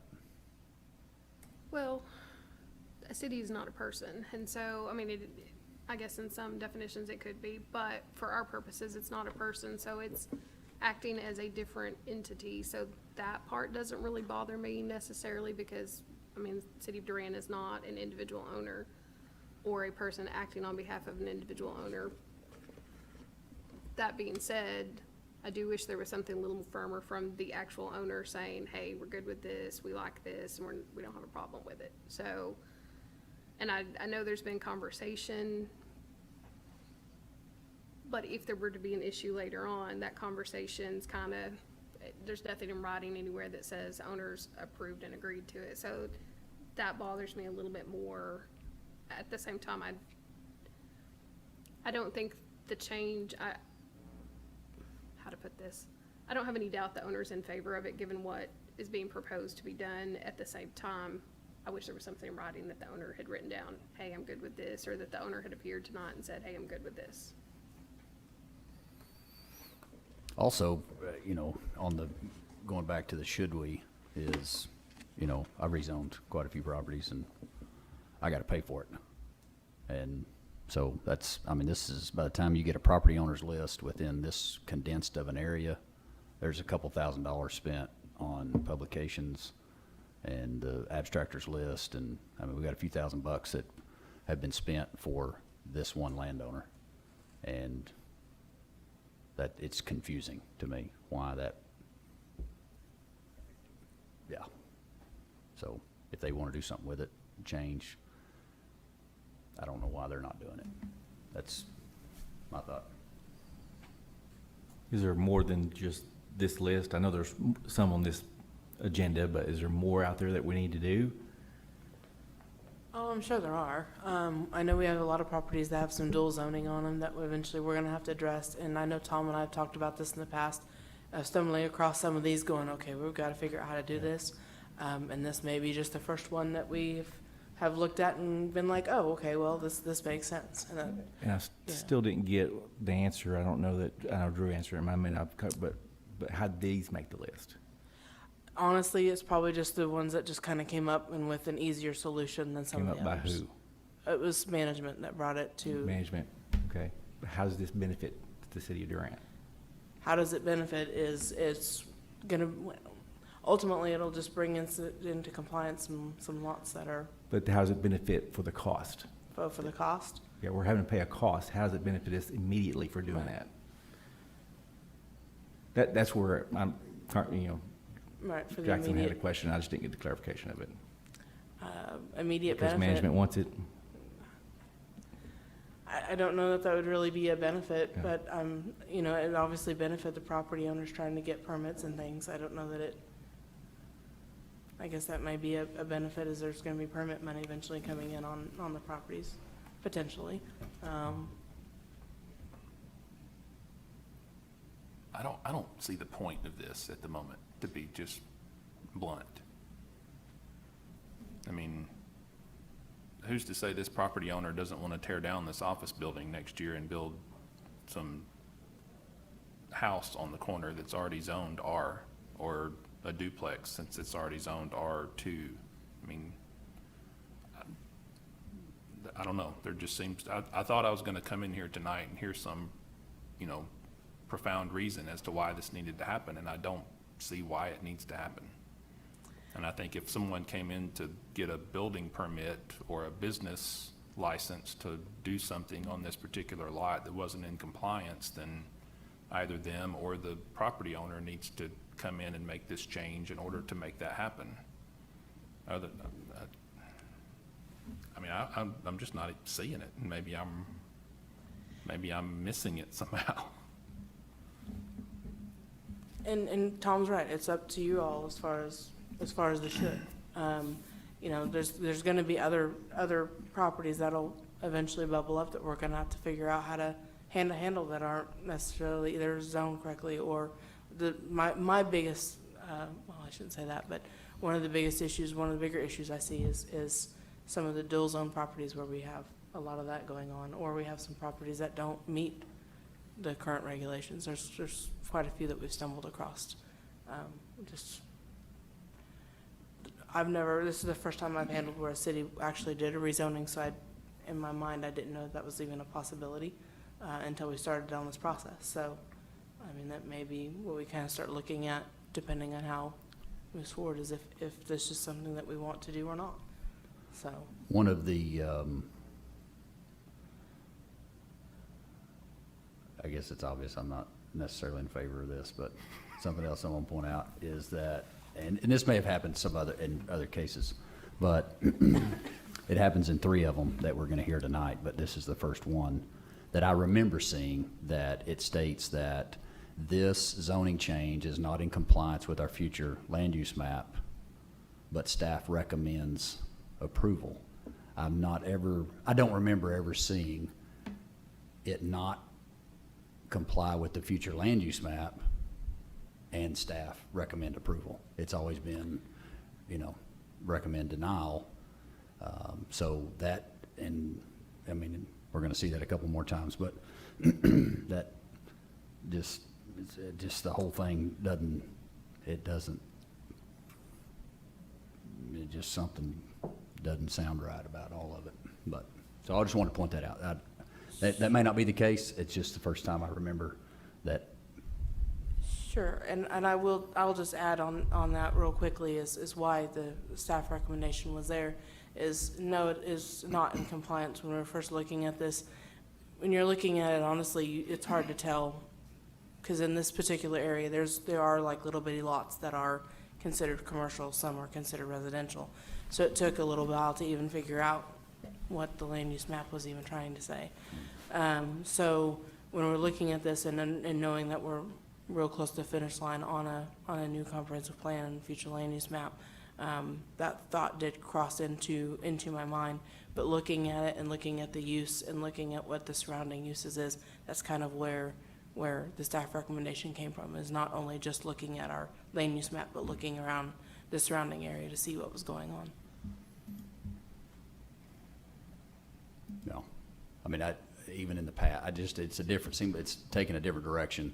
And even in the past, if I've agreed or disagreed with the recommendation, I saw the logic, I understood. I mean, I can see it's not in compliance, so it makes sense, and I got it. But this is like I say, the first one I recall that. Yeah, and we haven't been doing staff recommendations too very long.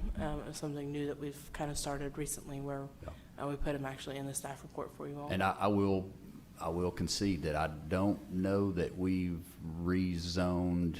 If we have, it hasn't been many that have been existing non-conforming, and we've rezoned just to get it conforming. We've only had a few. I'll give you that. We've only had a few of those, so I don't know if that drove it or what. But anyway, any further discussion or questions or motion? This does not seem like a healthy precedent to me, so I will move to deny PC 2021-23 and 24.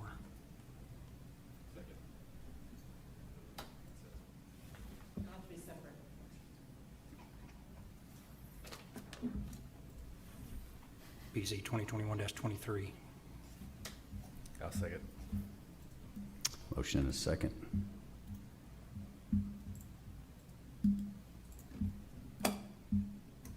For point of order, I believe we've done It's yes to the multiple at once before. He voted to deny. So what's the difference? There's 2 different ordinances on this, so you'll have to do 2. We've done multiple items at once before. I don't know that we've had one where there's 2 separate ordinances. We're talking about zoning, Yes, zoning requests. right, where because this is technically, when you do a zoning request, it's an ordinance change. 'Cause you have to do an ordinance when it's tied to a zoning, so that Okay. may be what the difference was. I'm not recalling the exact situation, so I'm not.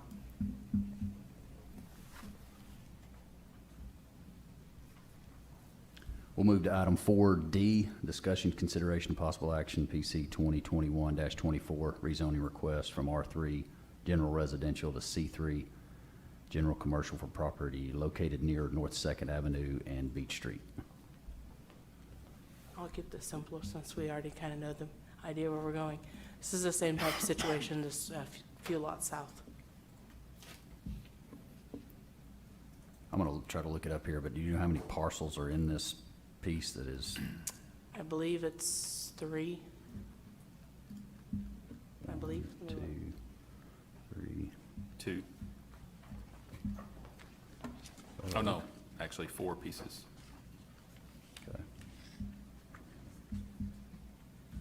Does the city have an interest in this property? Is that the, no, I have no No. interest in it? Purchase, nothing? Not that I'm aware of.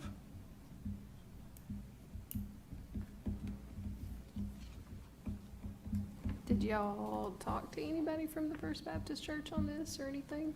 I have not talked to anybody directly from the First Baptist Church on this. I know they received a letter, but I haven't heard anything from them.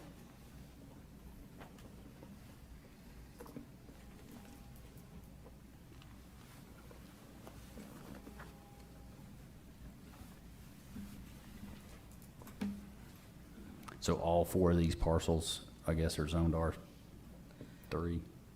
So the one at the very corner, that's at Second and Cedar, it's a floral place, so that one is, I believe it's C1 up there. And then the other 3, so it'll be like, on the aerial, it'll show as a, Yeah, so it looks like vacant lot. all 4 are the same. They're R3, looks like. yes. Okay.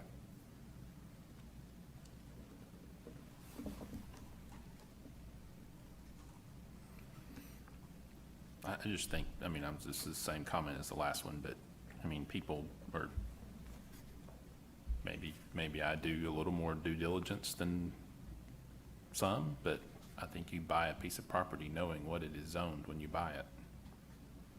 And to just come up and change it outside of, and I know it's not outside of their knowledge because you've sent them notice, but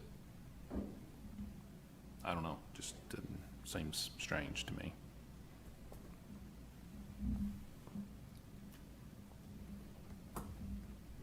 Any further discussion or a motion?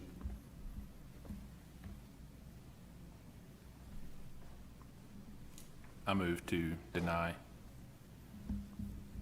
Second. We have a motion and a second. Call for the vote, please.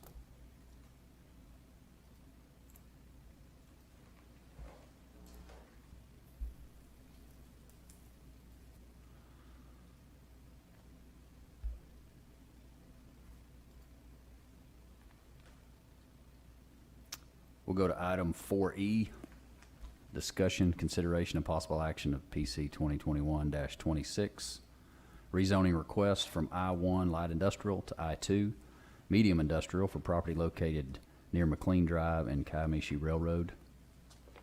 Ms. O'Neill. So this is a piece of property that the DIA director came to staff to talk about the potential for rezoning on. The idea was to rezone it from an I-1 to I-2. Most of the area is either ag or in I-1 or I-2 for that surrounding area. DIA did mention that there may be an interested party in this parcel. I will kind of leave it there and let Lisa from the DIA kind of explain further what's going on this. As far as the staff recommendation, this is another one that Kevin Keener was talking about. This property's been owned by DIA for quite some time, and the future land use map shows it as residential, but with it being owned by DIA, it will never be residential.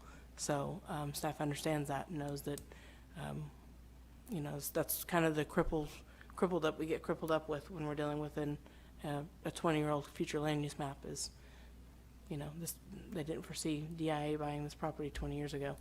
So, and that's kind of where we're at. So I will let Lisa further explain it, and then Okay. if you have any other questions, we'll go after that. How about All right, that? thank you. Okay. South McLean. If you look at Country Club Road and South McLean and go north. Hey, so actually the DIA bought this property in 2006. Y'all, I don't know if you received in your packet a copy of our warranty deed. We did buy or purchase 4 properties right there in that area. At the time, they were rezoned to I-1, and then several years later, we purchased about 300 acres where CMC now resides. If you look, you have Country Club there. Okay, go north on McLean from Country Club. You're going too far north. Yeah, that's, Go look south. for South McLean. Keep going south, a little bit more.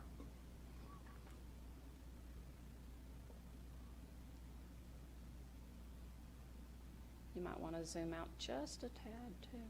Might be easier to find where you are. There we go. Yeah, just one more time. Zoom out. Just, there you go. And move, Move. there you go, There you south a go. little bit. There you go. Okay, so when you're looking at the property, if you look to the east or the right side of the screen, that's CMC's property. They own about 300 acres there, which is zoned I-2, goes straight up to McLean Road. We are talking about the 39.45 acres that DIA owns that is on the west side of McLean, directly across from CMC's I-2 property, and is bordered there on the, I guess you call that west side, kind of diagonally by the railroad. We do have a company that is a local company. They're currently under a lease, and the lease is not working out. They need to expand, and they've actually been looking out of Durant in Texas, and so we're trying to do what we can to see if they can, keep their roots here in Durant and save those 65 jobs and any future jobs that they're planning to create. So they are interested in rail access. It's my understanding from community development that to have that rail spur there, we would need I-2. The company does manufacturing, which any type of manufacturing, I don't care if you're bottling water or assembling electrical wires or whatever, you have to be zoned I-2. So this company does not have any air or water pollution or emissions from their factory. And they currently just run 5 days a week during the daytime. However, that may be something they look to change in the future if they need to expand. So. Can you tell us who that company is? I cannot. I'm working, it's a confidential expansion Is there a project. contract on that property? There is no contract on the property at this time, no. So if this happens, it's no guarantee they'll move there. Oh, nothing is guaranteed until Okay. you sign on the dotted line, right? Right, yeah. But if we plan to recruit a company there and use rail, we're gonna have to have I-2. And we're not requesting for I-2 for the additional acreage. I mean, we own 3 parcels of property there. You are familiar with the 20 acres we recently purchased and had cleared off. Not sure if y'all had seen that. But also, we own an additional 53 acres there that's on the north side of our property that I'm trying to rezone. So there are only 39.45 acres that we're trying to rezone to the I-2. And if you look across the street from us is CMC, it's I-2. When they expand, because, all companies eventually do that. If or when they expand, they're right up to McLean. And so that's on the east side. North we'll have I-1, which we own. And then the railroad, there's ag land on the other side of the railroad from us, which if you've been out there anytime recently is completely grown up. So anything that goes there, they'll need to do extensive work clearing that property. You'll remember that the scrapyard is down there just on the south side of the rail that is on the east side of McLean. And they are not in the city limits. If they were, that would be an I-2 zoning. Right. I'll give you my thoughts. I do really like the idea of us working to keep somebody here locally. I like that part. My thoughts, I'll give you my thoughts. When we rezoned the 20 acres, or when the 20 acres, the application for that came through, we had the neighbors up there, they were concerned about noise and all this stuff. And reasoning for the rezone is, hey, we need a big piece of I-1 to attract somebody in. We need to have a big piece for everybody, or to have more options. I understand that. Right. And their concerns, and largely were noise pollution, light pollution, you know, some traffic, noise, you know, all those things. And they were told, hey, you know, that's CMC, they're I-2. We didn't have anything to do with that. That was done before we got here. And the scrapyard, I agree, that's out of the city limits. And so I paused because we just sent that message to them. Correct. And now we're turned right around and say, now we want I-2 down here. And I'm not saying one way's right or wrong. Right. And also, just looking at the measurements, they're not within 300 feet, so they didn't get notified. Correct. So they don't have a voice, or they weren't, you know. Well, they it was could, in the paper, but. they could read the paper, but they weren't directly. They will, in my opinion, they will be affected, whether directly or indirectly. And so I just want to point that out. We don't have opposition from them because this is 1,500 feet away from residences, or it looks like. So that's why we don't have opposition from them. And I-2 is allowed to have noise pollution and light pollution and all those things. So those are my initial thoughts in looking at it. Can you tell us what type of industry? I know you said manufacturing. Can you give any more details? I'm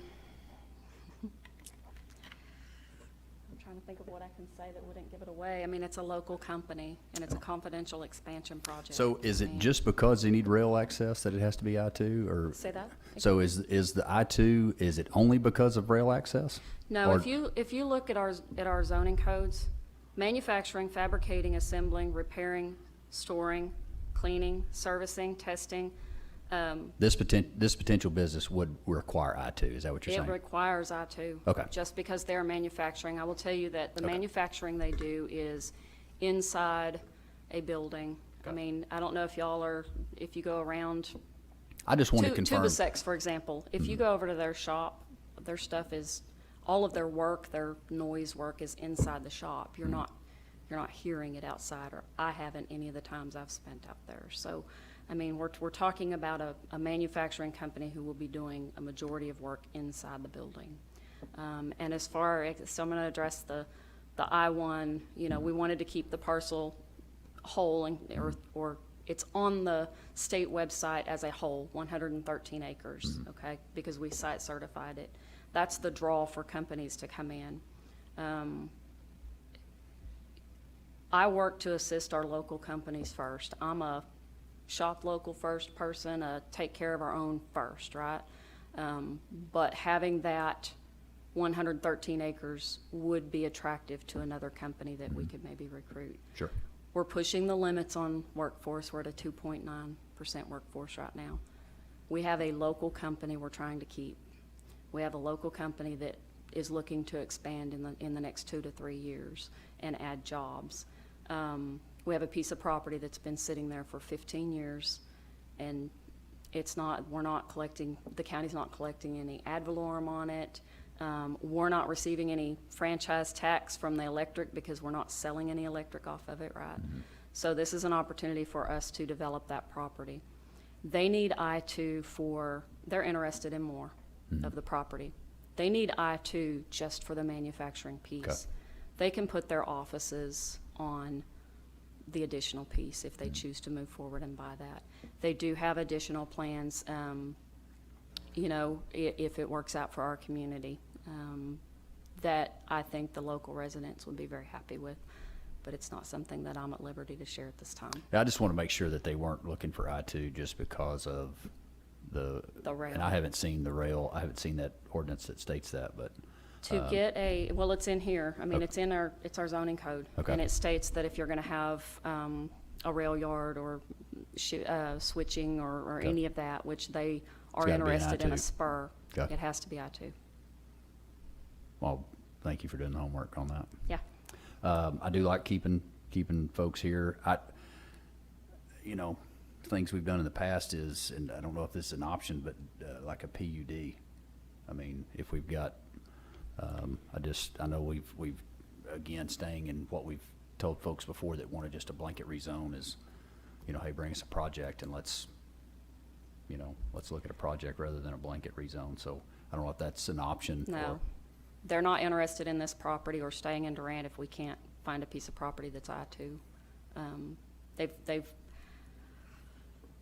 If we can come back with an I-2 on this, they'll settle on this property. I'll tell you, they've looked at 2 or 3 other pieces of property, and it's just the amount of money that it will take to put into those properties to make them work. It's not lucrative for them. So this, Mr. Keener's addressing, my question is, if we give a rezoning and the contract does not happen, we allow basically another company to come in that does allow a great deal of pollution. So I'm assuming that the company that you're working with, if we were to find a solution like a CUP, I don't know what would work and what wouldn't, where it gives them I-2 use as long as that goes through, I assume that would suffice. So the way that would work is once they sign on the dotted line, then we come back to you again and ask.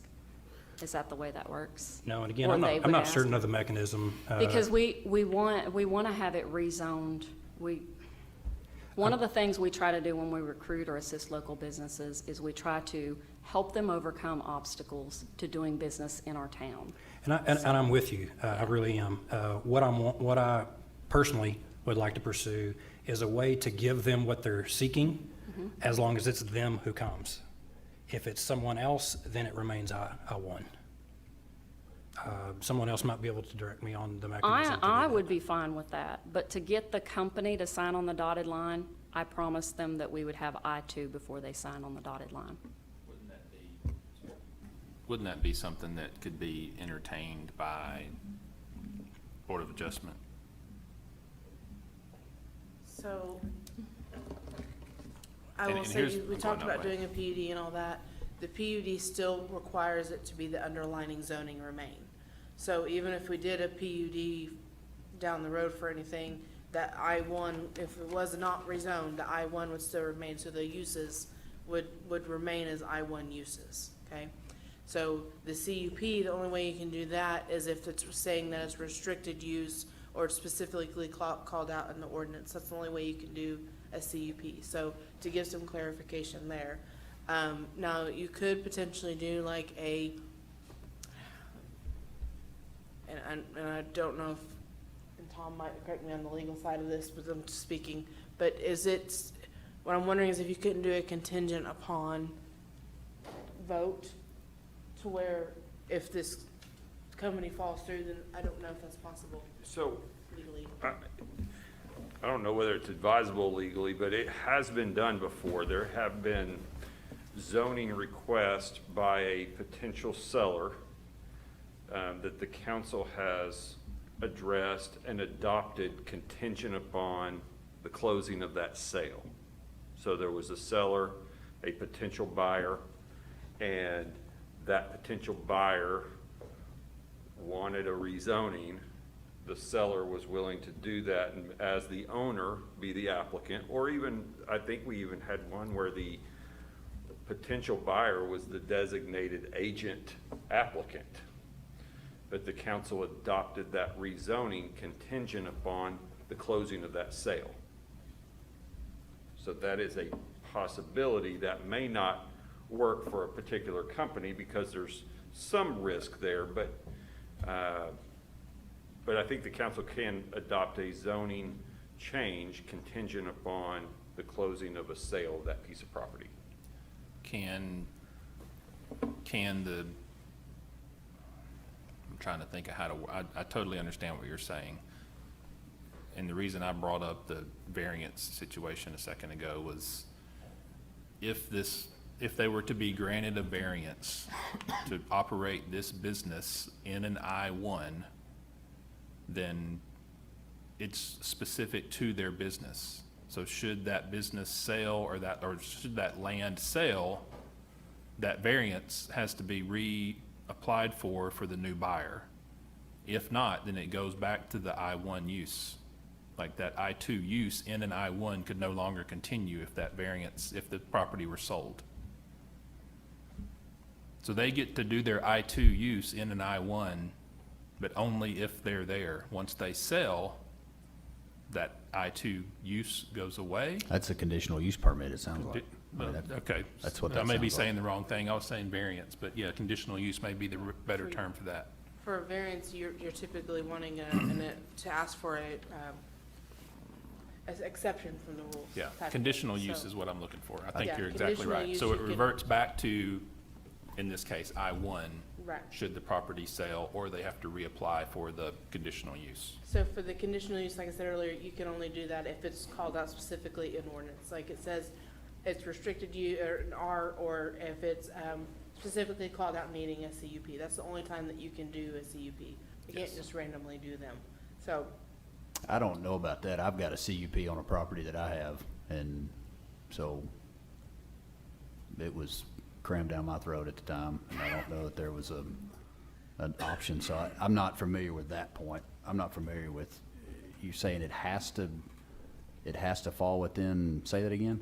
So it has to be called out either in the table or the ordinances itself, saying that it's required for a CUP. That's actually written within the conditional use ordinance, within that section of it. May not be stating it exactly right, but. I got a piece of property, if the city'd rezone it for me, we could get that, we could get it on the list, we could fix that problem. I'd like to, especially knowing this is a local company, I mean, obviously, we want to do, just like what Lisa said, we want to take down those barriers to keep them here. Agreed.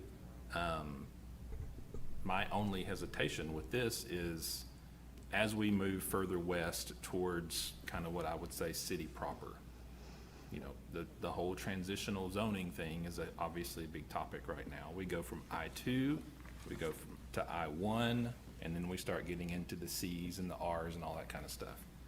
I think that particular area is really a good definition of transitional zoning at the moment.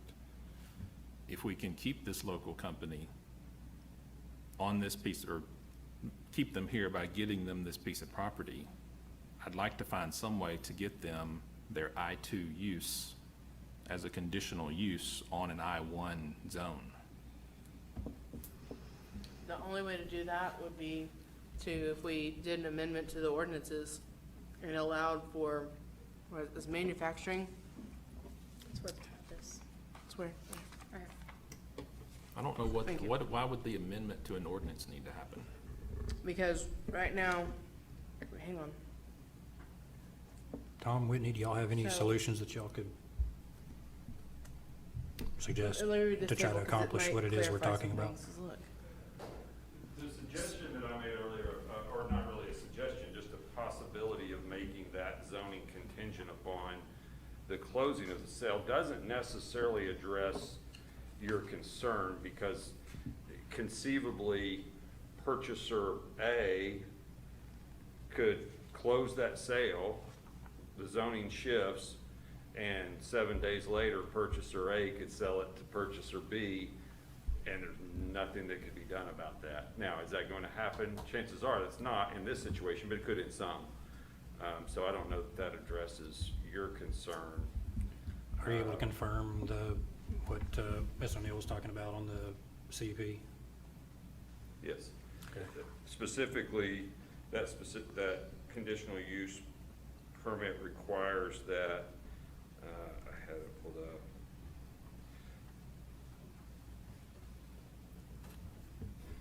Now, the language is the following: is the suggested conditions for a conditional use permit, and that the use is specifically identified and conforms to conditions listed in the zoning regulations. So I think she's right in that you just can't randomly pick a situation and apply a conditional use to it. It's got to be a use that's contemplated by the zoning conditions, and you're sort of making an exception. And I don't know that this necessarily fits that. They would have to divulge what it is they're wanting to do in order to be considered for conditional use. I think that's right. I agree. Real quick, let me ask you, have y'all, because I I did my homework. Like, I've read the zoning codes and the requirements and all of that. All due respect, really, what is the concern, what are we concerned that's gonna go on that property? I mean, I know we're talking about pollution or whatever. Have you all looked at what we can do on that property with I-1? I looked the entire neighborhood in the eyes a couple of months ago and talked to them about I-1 in their area. So, yeah, I do have some real concerns about it. So you know what we can put in I-1? And we're not doing that. I'm not trying to recruit, you know, what all's in here, bus terminals and cold storage and Then I don't know why we considered the piece of property 3 or 4 months ago for I-1. I mean, frankly. Because it was a corner that could be used for a buffer that companies want. So, Yeah, because they want a buffer. Let me start by saying I really hate hearing the phrase "with all due respect," because that's really just a polite way to say, anyway. But I think the concern, you know, it's not so much, obviously you can do a lot of things with I-1 that we would be concerned about. Yeah. But the concern for most of us, I think, is we sat here and listened to a lot of people talk about their concerns about the property, and we sort of went out on a limb with you with the I-1 to say, hey, we're going to take some care with the citizens that are north of that road. We have concerns about your concerns, and we hear those, and that's why we did the I-1, and we weren't looking at something more expansive. Now, the alternative is, yeah, we want to keep a local business here, we want to make them happy, but at the same time, we've got this super secret deal that we don't know who it is, we don't know what they're gonna do, and you're coming in asking us to basically ignore what we did 2 months ago and do something different with this patch of property than what you talked about when all these other people were here 2 months ago for a super secret deal that we don't know who it is and what they're gonna do. They may be great. I mean, I don't know who they are. I don't know what they're doing. They may be fantastic, but you are asking for basically approval to do the equivalent of, you know, what's right next door to them and move it further to the west, which is what the citizens were concerned about. We have no guarantees at this point that this company is going to come in. You don't have any kind of contract right now. I'm not opposed to a contingent approval, but at the same time, I don't see how you can do that when this is all super secret and we don't know who it is in the first place. So, you know, you're asking for us to come in on faith in you, and basically ignore what we did 2 months ago when nobody's here to protest it, nobody's here to complain about it, and it looks like a super secret shady deal that we're doing behind everybody else's back. I don't think that's what it is. I really don't, but that's what it looks like, and that's the problem. I think that's my biggest concern, is not that whether this piece should or shouldn't be, and I know we got it across the street, and generally, hey, if my neighbor has it, I should get to have it, so I understand that part. I think, my main thing is messaging to the citizens. We sent a message a few months ago, and now that to me seems to be the problem. And so that's one issue, and I guess the second one is just in general when making a decision, and the more information you have, better decision you can make. And so we have not a whole lot of information, so our decision is, we're basing it on Right. you know. And unfortunately, y'all don't have an executive session on your, Right. because it's a public meeting. I would love to share with y'all who the company is. DIA is working on this project, and so is the city council. They've already approved some things. They'll be looking at this. So unfortunately, they have all the information and you all do not. Yeah. When I stood up here and talked to the citizens a couple of months ago when we did the rezone for the 20 acres, I stand by that. We're not doing anything with the top part. We're just looking, I didn't come back and ask for I-2 on everything. We are only looking at that bottom 40 acres, less than half the property that's there. And we own the land around it. The rail is on one side and CMC is on the other side with I-2. I mean,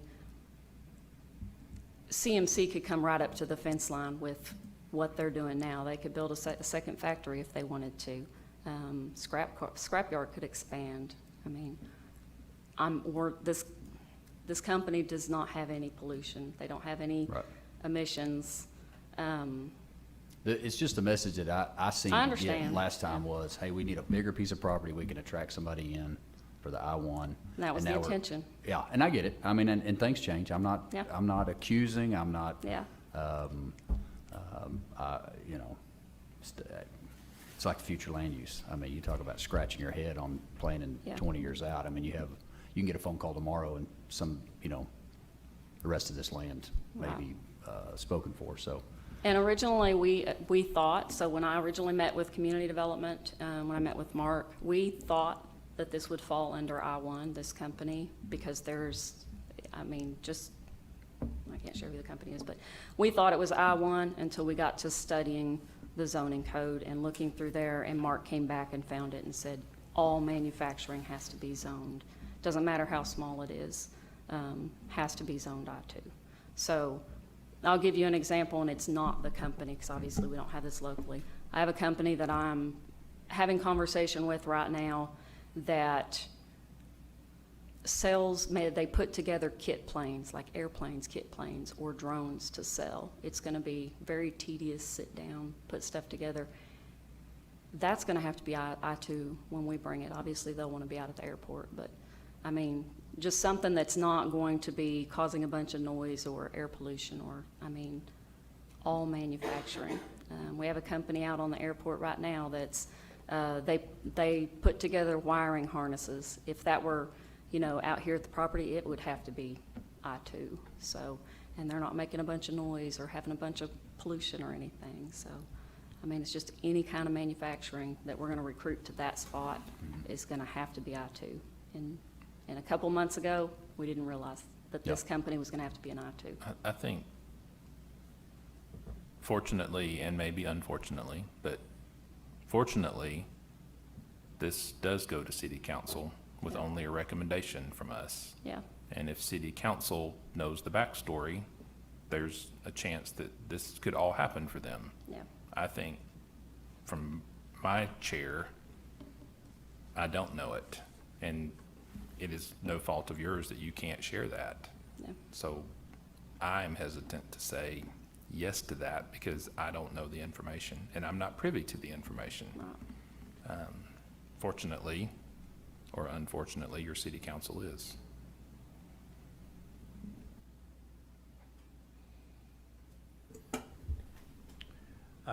Just to be clear, I am in support of what you're trying to accomplish. The hesitation that I have, again, not having the information is, or a contract, there could have been a contract contingent upon rezoning that would give some sort of indication. But the risk of us zoning this I-2 and this deal not happening, opens up for a lot of things that we promised the neighboring community wouldn't happen. So that makes it tough. Okay. Thank you. And for the record too, I'm in support of what you're trying to do. I don't want it to seem like I'm trying to work through our ordinance, work through the messaging to the community. There's a lot of distrust with folks in government, authoritative figures and entities, so I think we all try to work to improve that. So any further discussion or a motion?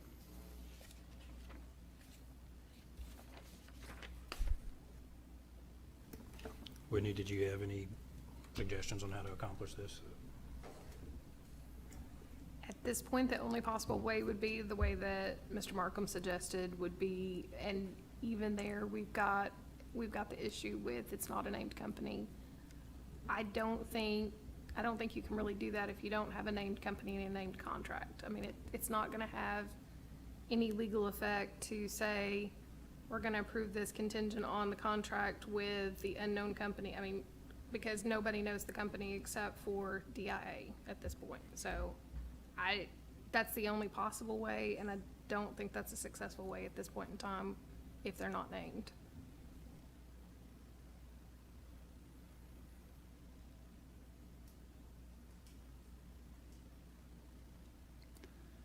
Anything further?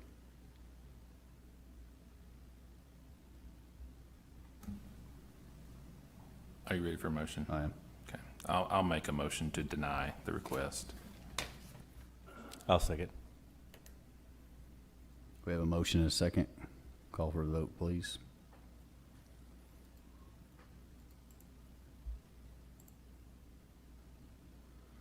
We'll move to item 4F, discussion, consideration, and possible action of PC 2021-27, a replat request for property located at 401 South 9th Avenue. Ms. O'Neill. This is for a replat that the property owner is wanting to divide a single lot into 2 lots. The total lot area is about 9,700 square feet, so about 0.2 acres in total. Individually, the east lot, the one that'll face 9th, is 7,300 square feet, and the proposed west lot is 6,000 square feet. The current zoning is C3, so the 2 lots do meet the current standards for C3. As a note, the applicant also submitted a application for the Board of Adjustment to for a variance on the lot size requirements to place a duplex on the property. Wanted to note that since the application was submitted at the same time as the rezoning application. The future land use map does have this area as highway commercial. Staff did sign off on the replat application. The only stipulation that was listed on that was to gain the signature of the owner on the plat prior to approval. But other than that, that's about it. I do not see the applicant here or a representative thereof, so if you have any questions, I'll be happy to answer them to the best of my ability. I have a question. Sure. The information that I looked at during my research and even in the deed that's presented in here already shows this as 2 parcels. Is that? So for somehow we haven't figured out exactly why it shows that, because we even shown that on our side. But according to the plat that we have on file, it does not. Yeah. So we're assuming that if anything, it was an illegal lot split, if it was in fact. Yes. It wasn't. And I assumed that was going to be the case. I mean, we have seen that quite a bit. Right, yeah. But I just wanted to make sure that I was understanding that correctly, that. Yeah, that's kind of the assumption that staff made. So it was sold as 2 tracts, or I think it calls it tract 1 or something in here, Right. doesn't it? But technically that wasn't done correct the first time. Yes. Okay. Yep. And it does show too on the app there, shows two parcels on that. And again, because that was whenever they first came to us, I'm going, wait a minute. But after talking with Aaron, I had Aaron do quite a bit of research into it, trying to figure it out, and that's the best we can come up with. So this property is zoned C3 currently? Correct. And he's only asking for the replat? He's Correct. not asking for a rezoning? No, he's only asking for a replat. But in the application? In the it BOA state- application, he states a duplex. That's the only place that has stated he's wanting to do a duplex. Okay. When staff talked to him and kind of explained the process and all that, we asked for sure if he wanted to separate this regardless of what happened with BOA. And he did in fact state that he did want to have this separated. Now, the next question, I'm being a little predictive here, is that you're gonna ask the ability by zoning law to put a duplex on the property. According to the way that the current ordinance is written, as well as the interpretation from the city attorney, was that it is allowable. A duplex in C3 is allowable? Yes, because there is right above the table, there is a line. Let me grab it real quick.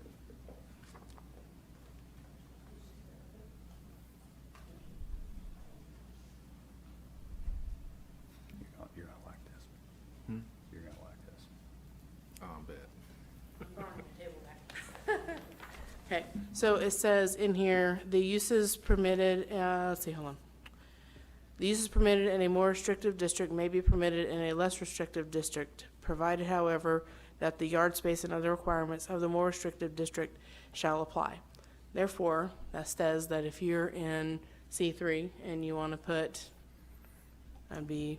And that C- includes a different zoning type as well? Correct.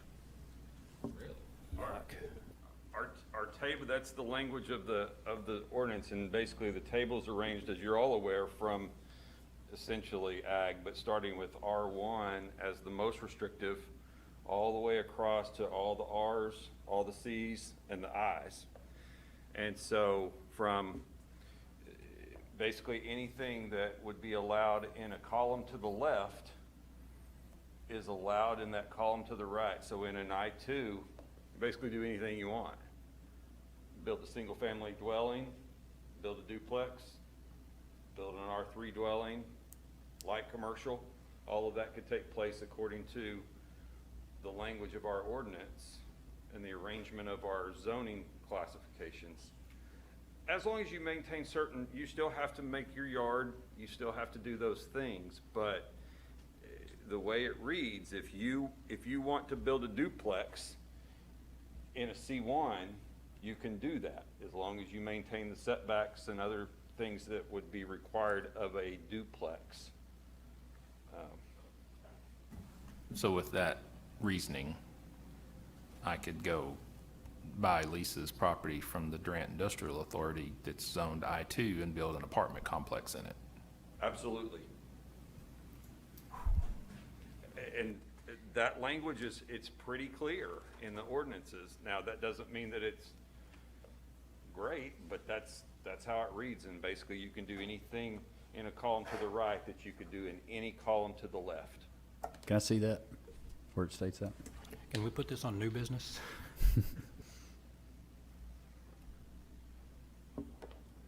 That's part of what we're gonna have the conversation about when we discuss the whole transitional zoning. Just precursor.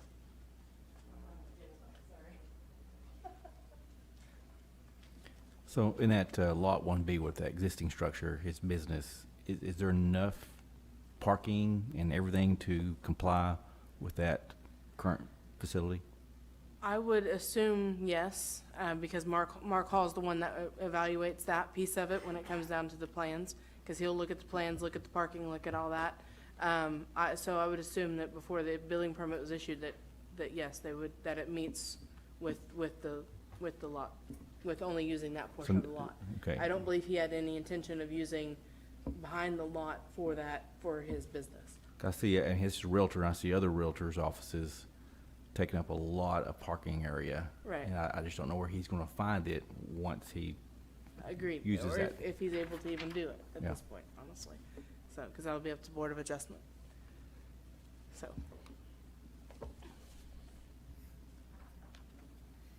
So this is already before Board of Adjustment in an application. yes, it is. It was published went out to the newspaper this week, and then the actual notices to the residents will go out next week. So then what is the adjustment? I guess The adjustment is for the lot size, because for R2, which is be a duplex, it's required to be 8,400 square feet for minimum lot size, and this new lot does not obviously meet that. Correct. Yeah, the lot, or what the replat's showing, 6,000 feet, and it's supposed to be 8,000. 8,000, okay, as high, a little high. Yeah. Which, once you meet the setbacks, front and back, your building can't be over 30 feet deep, something like that. Yep.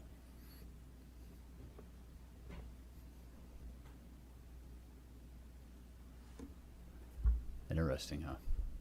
Yes. Any more discussion? But this does meet the minimum, and I didn't bring any of that stuff with me, but this does meet the minimum lot size for a C3 lot. It does, because there is no minimum lot size. There's no for minimum, C3. and there's no setback requirement, except on the side That abuts a residential. side interior is a 1-to-1 height. If it abuts residential. If it abuts residential. But other than that, it's none If it abuts across the other board. commercial, there's no setback essentially. No. It's none all across the board, except for that.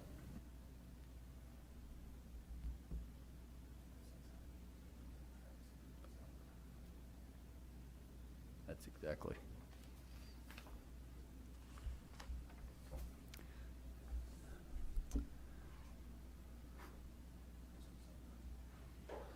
Any further discussion? That's not on the agenda, guys. That's not on the agenda, guys. You guys refrain from talking about that. I have a motion.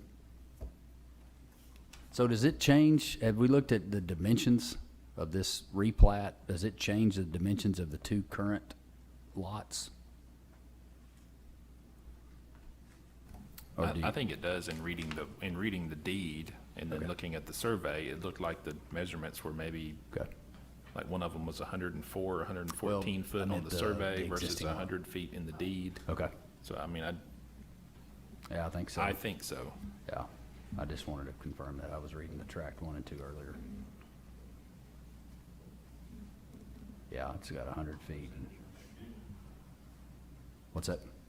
What does that leave remaining for his office? He's got 95.96 feet of frontage for his office and 80 feet of frontage for the lot to the west. In total square feet? I guess that one still meets requirement. Well, there's no requirement. It's none. Oh, yeah. We just answered it.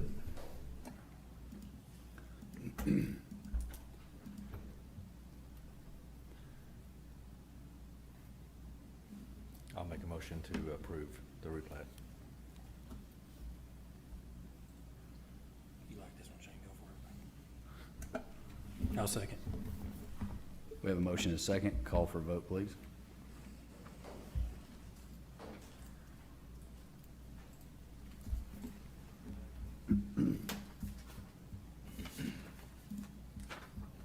Any new business?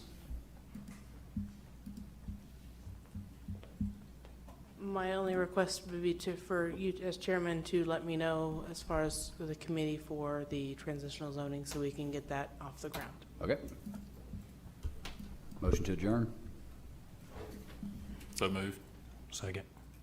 Call for the vote, please.